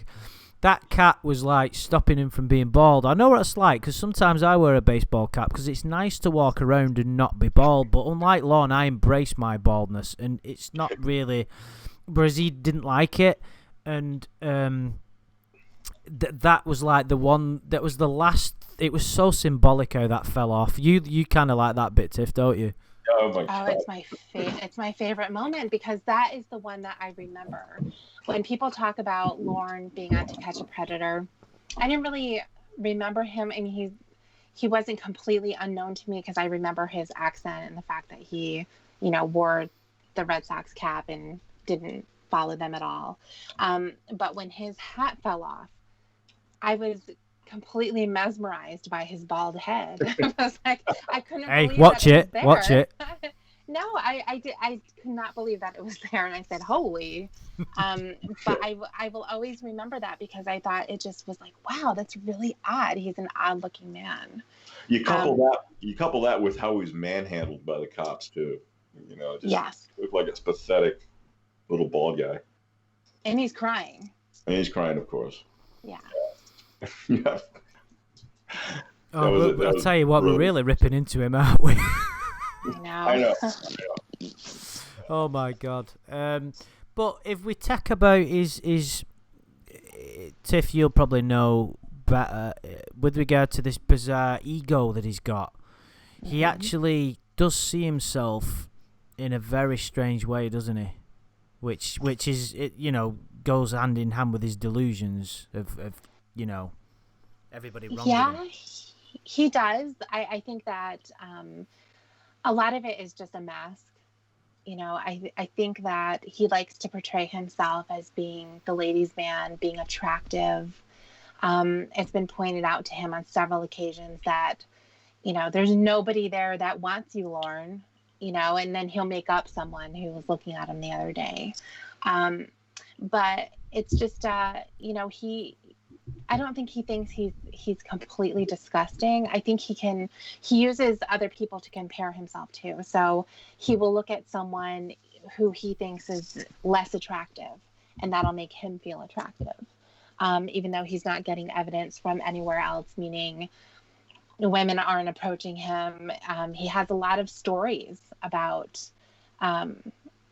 women looking at him and things like that. And also, if you remember the Ramona call that was played on Cloudering Time's last stream, all had to do with this fictional date that he was supposed to be going on with another woman. And when he was called out on it, about canceling, and they wanted to get her on the phone, it turned into the song and dance about, oh, I don't know her number, I would have to call Tony, and then we would have to do, all kinds of stuff in order to get her on the phone. And it turns out that he didn't really know who she was. And of course we all know what that means, but I love that phone call. I love that phone call. It's really a great one. I mean, because you can hear him be caught off guard. I think that Lorne is a great liar, because it's something that he does all the time, and his answers are very, very quick. So, when it comes to this particular call, you can hear him hesitate. Like he wasn't ready to be confronted with, oh, they're going to make me call Tony. Now I'm not really sure what to do. He was surprised that you wouldn't think he would have a date. I mean, that would be the thing. Exactly. Yeah, mm-hmm. Exactly. So, whenever that's brought up to him, all of a sudden, mysteriously, here comes another name, of someone who's really interested in him. But the fact is, there isn't anyone. And again, I think, I'm sorry, what is, Andy, what is the sin we're on again? It's pride. Pride. So okay. Ego, in other words, kind of like narcissism. When he, for instance, when he recounts the Amanda James story, one of the lines that stick out with me is, I didn't see anybody, I wasn't with anybody because of her. Yes. So it wasn't his own shortcomings. It was because I was dedicated in being honorable, And the other one is, you're gonna cheat on me, of all people, me? No, you can't get better than me, that kind of thing. So that kind of demonstrates that it's an outrage to cheat on somebody like me. And his reasons for not having anybody outside the internet is because he's got somebody on the internet who he won't cheat on. Mm-hmm. So he has this kind of a plausible deniability going on there, Clobbering Times made a good point, something that we've spoke about in detail before, and that's Lorne's supposed potential virginity. Now, of course, I don't believe he is, but one point that people make is, if he was, wouldn't he get a prostitute?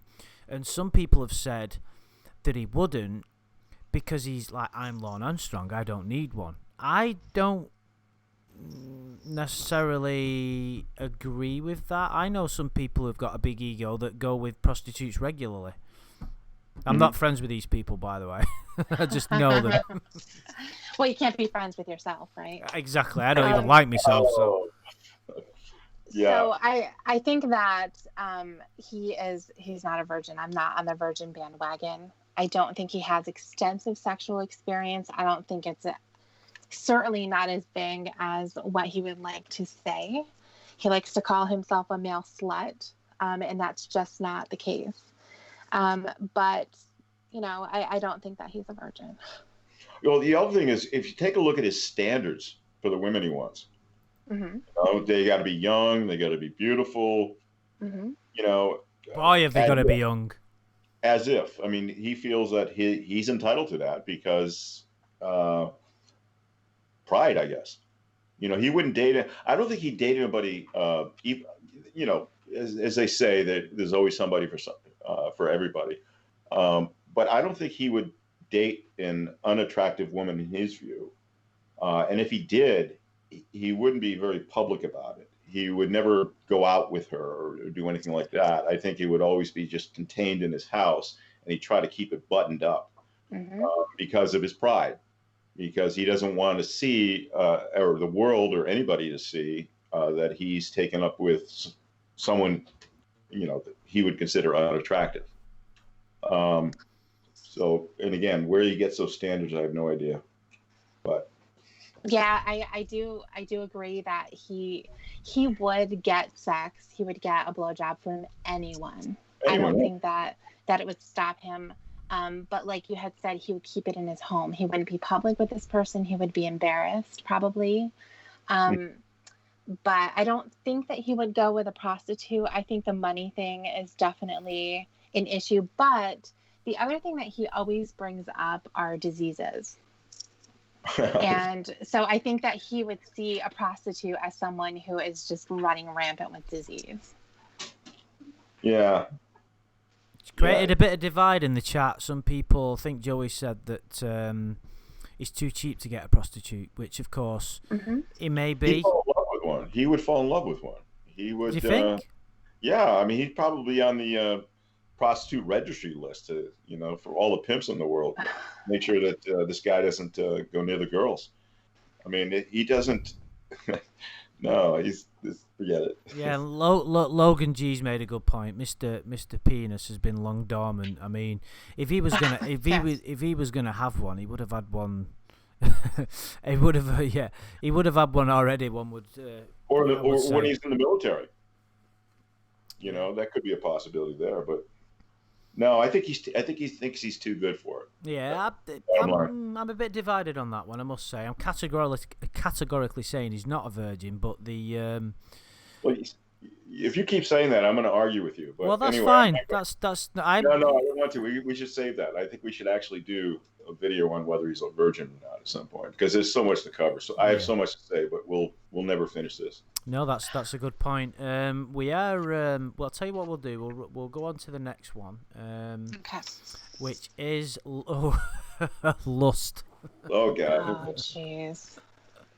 And that's just one small. There's some very funny moments in that part there. 46% of the chat log. Did you actually calculate that as a percentage? Well, what I did was I did this a while back. I just wanted to see what the chat log would look like without any of his sex talk. And I think I got it. I think when I eliminated all of that stuff, and I was pretty conservative about, what I consider sex stuff. So I would let some things go. But I found that out of 407 pages, I eliminated like 179. And I know, and who knows, the numbers can be off or skewed. I didn't go back and recheck it or anything like that. But majority of the chat log, is full of, what did you think about what we've seen, that penis and all that stuff. But yeah, it's full of lust. The whole thing is full of at least half of it. Yeah, of course, that's his probably. They're all interrelated, but this is obviously a big one in that he wanted to get laid so badly.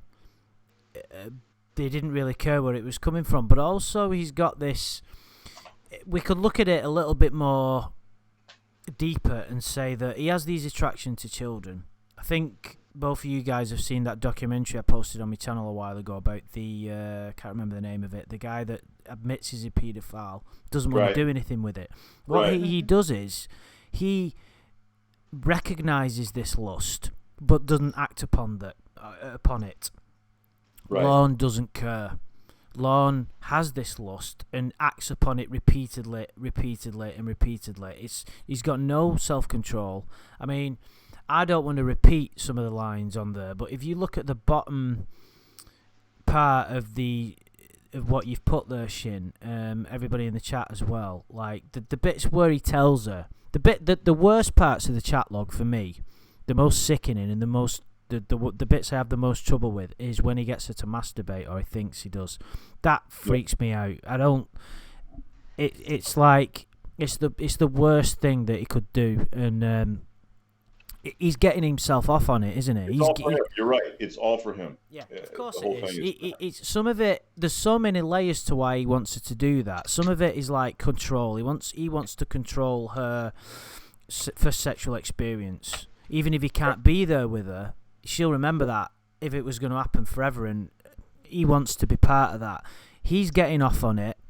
I think some of it as well is that he wants her to be forever linked to him in this sexual way, so she'll, in his head, she'll never have any sexual experiences with anybody other than him ever. The mark of Lorne. Yeah. It's pretty fucked up, isn't it? I think we can say. Yeah, and I think he's so desperate just to meet someone face to face. And sorry, CT, I took that. But just the idea of being able to see someone, I think is a real person is, I think, what drives him a lot. And I think also, I'm not sure whether he's more in love with lust or love. I'm not quite sure. Lust is a, kind of a, they could be the same. They could be a little different, but he's addicted to love, or he wants to be. Lorne's not capable of real love, but he's addicted to lust. There's no doubt about that. This is his way. This is his way of describing it. Yeah. Yeah. Now we've done the worst. I mean, we've seen each other in extremely compromising positions. Now we're hooked at the hip, and I mean, every time he gets her to do something like that, to masturbate for herself, that's again another validation that for him, that in his mind she wanted to do that for him. But on the other hand, he was really happy that she never did, so that he could do it first. I think that one, at that particular time when he said that, I think that was his way of saving face. Mm-hmm. I think he could have been, okay, yeah, that was a little too much. Reality hit him at some point. And then the other part is, Lorne loves to tell you that you didn't put one over on him. He already knew that. Oh, he loves that, yeah. He already knew that. Like, he knew that Nathaniel was Natalie. She was a female, that kind of thing. Right. So I think, in a sense, he was disappointed that she didn't do it. Yeah, but I think he was looking at it as a positive too. I think he would want to do it for her. Yeah, I could see that, but the fact that she didn't when he assumed she did all that time, I mean, there's a sense of betrayal in his mind, I think. Yeah. And he did mention a jealous finger, and which is weird, as his way of making a joke about it. Yeah. I think he was just covering up for his. I think he just had a moment of clarity at that point and said, "Oh shit, I'm not going to get angry at her for this." First of all, he could have blown the relationship if he did. So he's always on tender hooks with her. Right. So when she came out and said that, or he could have looked at it in a way of, well, she's being honest with me, so that makes her closer. Yeah, absolutely. And then also he would have had the opportunity to show her how to masturbate instead of just, he would have been able to witness it instead of just being able to picture it in his sick mind. So in your mind, you think he would have been happier knowing that she did it, or that she said she did it and didn't do it and saved it for him? I think she would have been happy, or he would have been happy if she saved it for him. I think you're right, though. I do understand what you're talking about when you say he was saving face, that he may have been disappointed, but he was trying to turn it into a positive as well. And saying, or take back control. Absolutely. And he figured, she really does love me because she didn't have to tell me that. Mm-hmm. Exactly. She came right out. She's close to me now. She's close. We're intimate. We tell each other everything. Yes. So that's his big thing.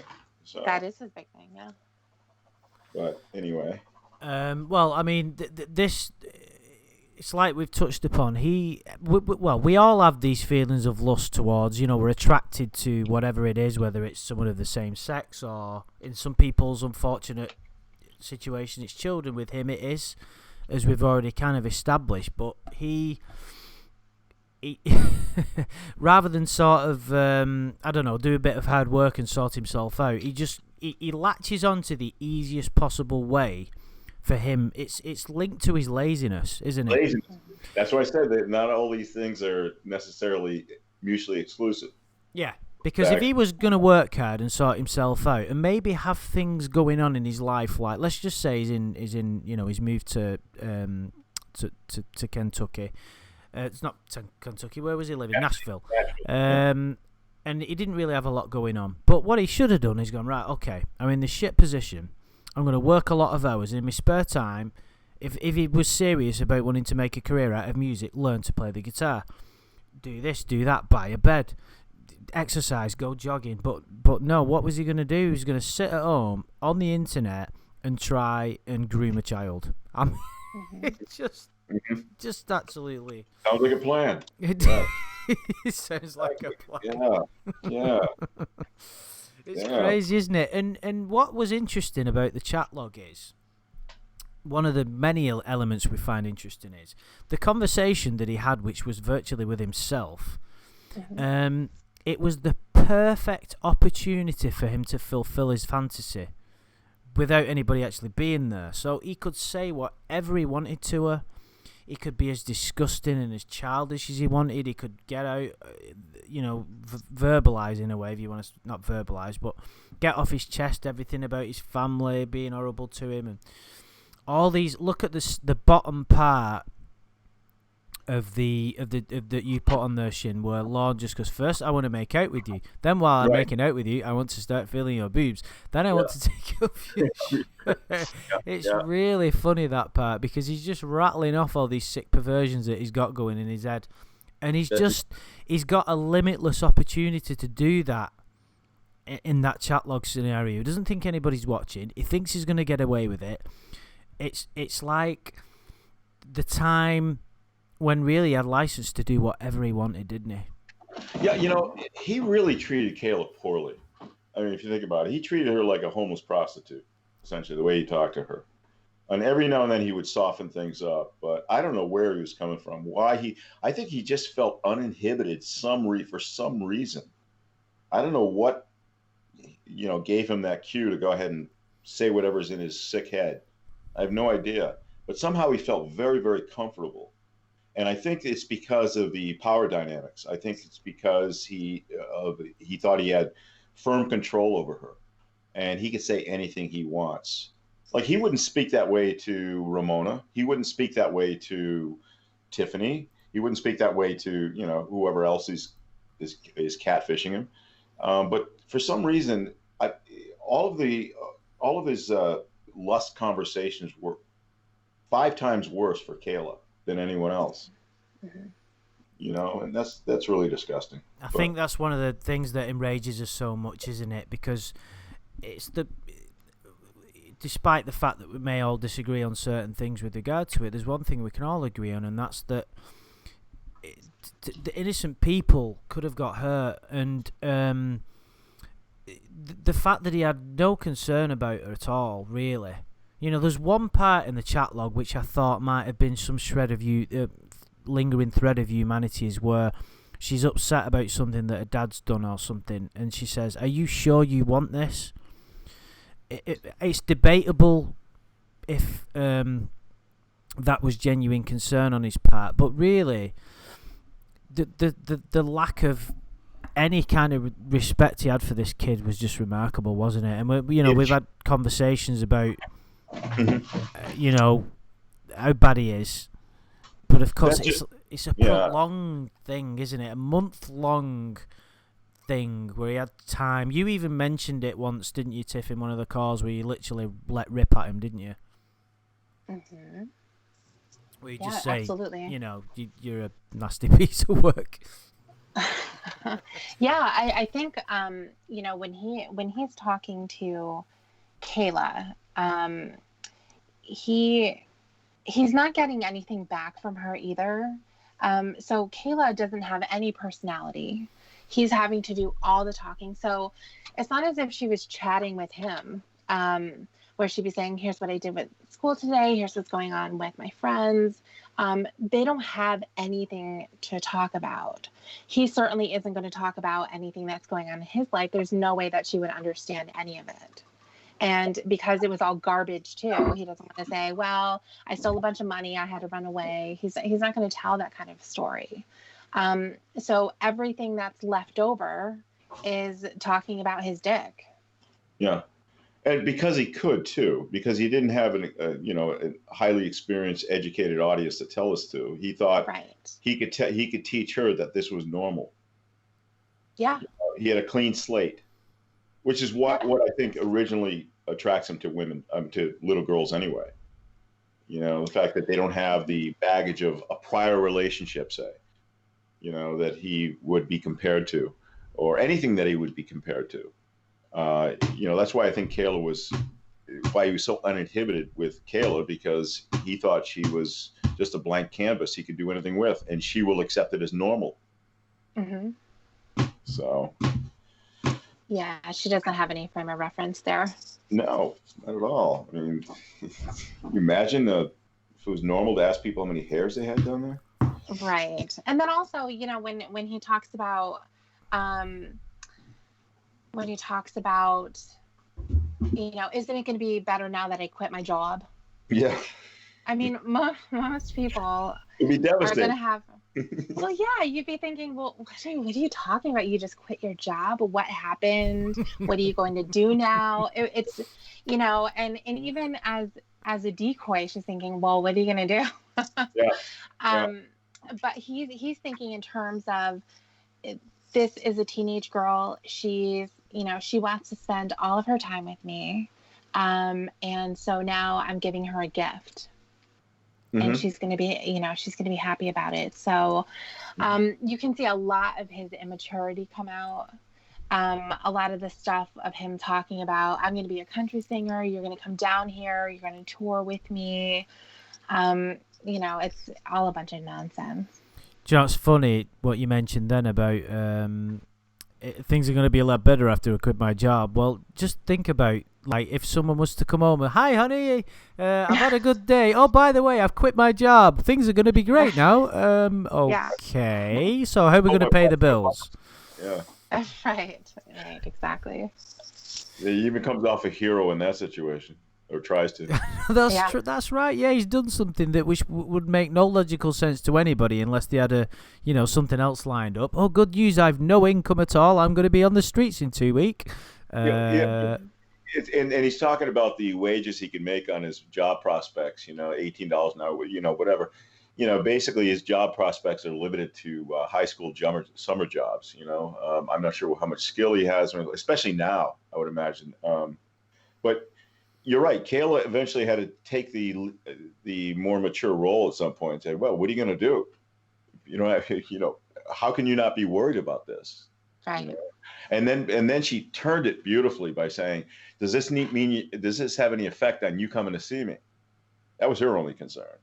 Mm-hmm. So luckily he had a job interview on Monday. Did he go to that job interview? I wonder how he did. The thing is, at the time of the sting, at the time he was arrested, his job was actually, I think he got offered a full-time job for the person he was. I think we talked about this earlier. His job was starting to go in. His life was starting to go in a little bit of an upswing, probably more so than recent years for him. And boom, everything, the balloon just popped. Yeah. Didn't it just? Right, okay, so we're on the final sin now, because we've been going for quite a while, and this is greed. So this kind of links into much of what we're talking about, really, with regard to, it's all interlinked. Gluttony is obviously a form of greed, but if we look at the examples that you've put on there,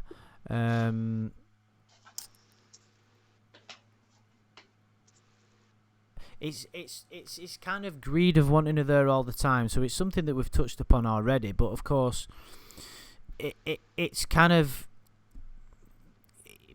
like he wanted her for his own personal possession. It links him with envy, and that he couldn't stand to see her with friends or doing other things. Isolator. Yeah, exactly. And, all mine. I want all mine. Exactly. And greed is something that is pretty much an exclusive human trait, really. If you look at, like, mention it again, the animal kingdom, animals do what they need to survive. They don't have the option to be gluttonous, really. They store food and whatnot. But we as humans have this bizarre kind of greed, which ruins the planet, really. If you think, very few people in life, if you meet, will ever sort of say, you know what, I'm quite happy with my life at the minute. I'm happy with the money I'm making. I'm happy where I live. I'm quite, content. There's nothing wrong with striving to go forward. But when does greed appear? You want to control people and you want money. It's all a form of insecurity, really, wanting everything. I want loads of money and I want women and I want all this. And Lorne exerts that ridiculously in the chat log, where he's constantly like, even you've put at the bottom there, God I miss, where is my girl? And I suppose that really is kind of his insecurities coming out, isn't it? Because when she's not there, he feels empty, doesn't he? Mm-hmm. Well, he feels like somebody else has got her time, right? Or possibly, I mean, I look at greed as if I was negotiating with you and you basically offered me nothing and you wanted the world from me. I consider you greedy, that kind of thing. And I think he's guilty of that all over the place. He wants everything from you and pretty much offers nothing in return. Well, you might get a poem once in a while. You might get a song. You might, get a kind word or something. But he offers nothing in return. So what he's asking for is everything for nothing. And he asks for a lot, which makes him greedy, I think. He's definitely a time thief, as I said, but just the fact that he can't reciprocate in any way of equal value to what he's asking for makes him a greedy person in my mind. Yeah, it's a great way of putting it. With regard to his YouTube channel, think about when he was flogging them T-shirts.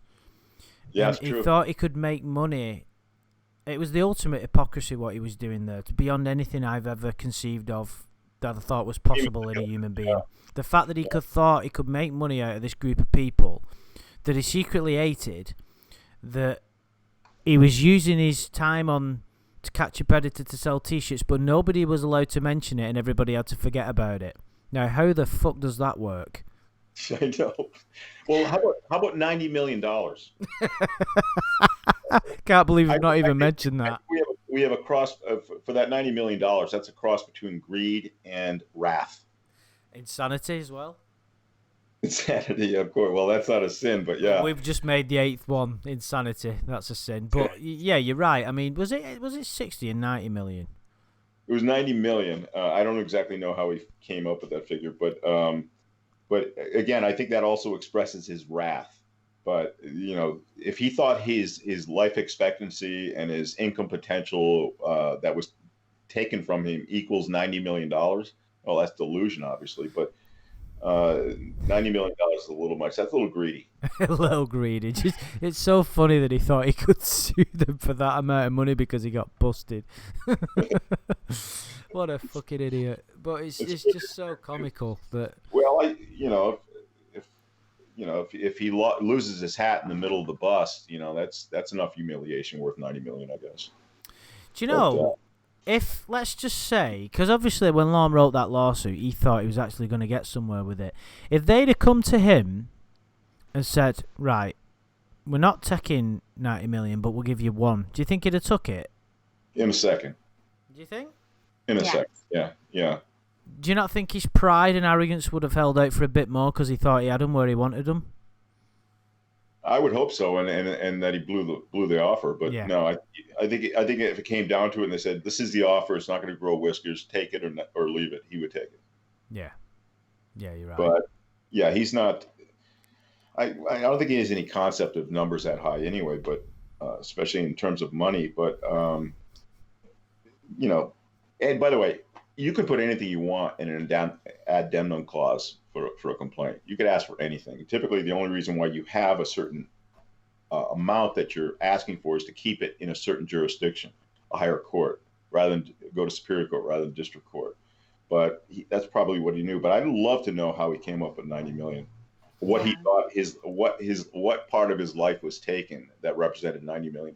I think it was 80. I think Clobbers just said it was 40 million for every year of his life, which is true, and then he doubled it. I'm sure it was fucking 80. So NBC's responsible for his life when he was a child too? Well, someone is, and it isn't him. Okay. Well, that's a good theory. I'll use that. Okay. But it's so funny that, like, you'd think if he was doing something like that, you're in a bit of a precarious position. You'd put a realistic sum and say, I don't know, $100,000. Give me $100,000. to pay for my legal costs or whatever, and he just came up with like 80 million. And the truth is, they wouldn't have given him a nickel, not even a letter of apology. They would never do something like that, never, or take it off the air or anything that he was asking for. Just ridiculous. Well, he doesn't see NBC as a person. He sees NBC as having a mountain of money that he can take from them. So that's the reason why it was so big. If he was going to go after, someone in town, then he certainly wouldn't be asking for 80 million. He would take whatever he could. Yeah, well, they're not going to give you anything unless you prove some semblance of liability. Sure. But absolutely. At the same time, when you go after these big companies, they're one of the hardest people to get settlements for because they don't want the floodgates to open. Sure. Especially for all these other predators. But I think he was looking at that Texas case, the Conrad case. Yeah. That was a wrongful death case. That was for his family members, for the family members that were left behind. And I guess they did settle that one. But I can't tell you the distinctions between Lorne's case and that case. But first of all, he doesn't come off as a sympathetic plaintiff, that's for sure. But yeah, what else does he do that's greedy? I don't know. Well, there's the drinking, like we've mentioned, his food. He eats. He doesn't eat well. Bologna and mac and cheese. Although mac and cheese is pretty good, I will say. Do you both like mac and cheese? Of course. I don't eat. Well, I used to. Yeah, I try to stay away from sugar now, but yeah. But I love it. Yeah, it's pretty good. It's pretty good. What else does it? So he likes his weak coffee, his beer, his mac and cheese, his deviled eggs and meatballs. Although the deviled eggs and meatballs only got mentioned in his crazy "Woe is me" video, didn't get mentioned in the chat log, did they? No, but again, in the dump, there's some letters that he indicated to his mother, that he wasn't given mac and cheese. I don't think the devil's egg was in there, but I think the meatballs was in there. I still don't know what deviled eggs is. It's kind of like you hard boil an egg, you cut it in half, take out the yolk, mix it up with mayonnaise, put it back in, throw some paprika on top of it. Okay, sounds all right actually. Yeah. Not as good as mac and cheese though. So we'll give Lorne some credit for having a reasonable amount of taste when it comes to certain foods, but that's pretty much all the credit we can give him really. His cooking stints on the Lorne reality show weren't memorable. No, well, they were memorable. Can I just sort of go back? Can I just re-edit that and say they fucking were memorable, but for all the wrong reasons? Absolutely, that and his exercise video. You kidding me? Shake weight. I love that. I can't believe that he would actually do that on camera. Knowing what that looks like. I mean, everybody, there isn't a single person, I don't think, that would have seen the commercial when that thing first came out, would have said, oh, what are they doing there? That looks pretty. I can't believe they had people, who agreed to go on a commercial and look like they're jerking off. But the fact that he then did it, knowing the position that he's in, how people troll him all the time, that he would put that on tape. A registered sex offender making a masturbating movements on a free to all ages online platform is remarkable. You cannot write this stuff. You really can't. No, it's pretty great. It's amazing. And that shirt of his is getting a lot of mileage, I see. The red, or what used to be a red tank top. Yeah, I don't know what color it is, but it's kind of weird. He loves it. He loves it. He's the kind of guy that would only, his arms are kind of toned. They're not. He's but the rest of his body kind of. But he's the kind of guy that would see him in that outfit, see himself in that outfit with that shaker weight, and only be looking at his arms. He's the kind of guy who would ignore everything else. But it's just like if you say something nice about him, or you say something even kind of parenthetical, like I like you, but you're a really piece of shit, and blah blah blah. The only thing he'll remember is I like you. Yes. He doesn't. He's so preoccupied with getting as much validation as he can, and he'll hang on to that and not hear anything else. Well, I wanted to make one point about the lust portion, and just say that and it goes along with all of the dick pics that he sends. Yeah. And the fact that it's really, I mean, when you've seen one penis, right, or you've seen his, you say, okay, well, I don't need to see it every day. I don't need to see it every moment that you take your pants off.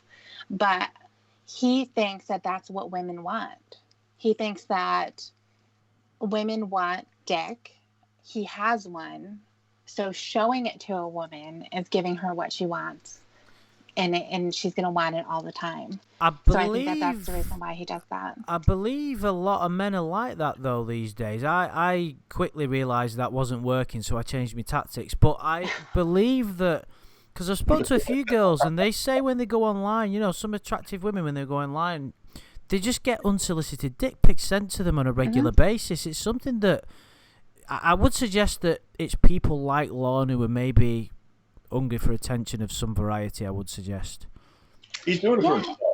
I think he's doing it for himself. I think it's that part of that voyeur turn-on thing that he's doing. Not voyeur, exhibitionist. You know, I think that's part of his turn-on. I think that it is, but I also think that he believes that that's what a woman wants to see, that she is also getting turned on. And he's also thinking that every guy in the world's like that. And that Right. that's the reason why he's so jealous, because if his woman goes out and has a conversation with a guy, the only thing the guy's thinking is lust, everything that he does. So he thinks that everybody's made the same way. And he can't differentiate. He doesn't understand women at all. I mean, I don't, but he even less. Like, for instance, you know, men like to see pictures of attractive women regularly, and women naked, and you know, so he just assumes that women want the same thing from blokes. Oh, there's a picture of me dick, there you go, have a bit of that'll get you going. He just doesn't quite get it at all. He doesn't understand that women's attractions and the way they get sort of attracted to men is completely different to how men get attracted to women. He just can't comprehend it, can he? Yeah, but absolutely not. He never gets the response he wants. He never. I don't think anybody says, "Oh my gosh, send me more." You know, never. Let's hope not. That's true. Yeah. Anyway, we have been going for a whole lot of time. I knew that this would go on for quite a bit because there's so much to cover, and I've had to move on quite quickly as well, because we could have done a video about just one of them. But yes, absolutely. But I think we've done a pretty good job.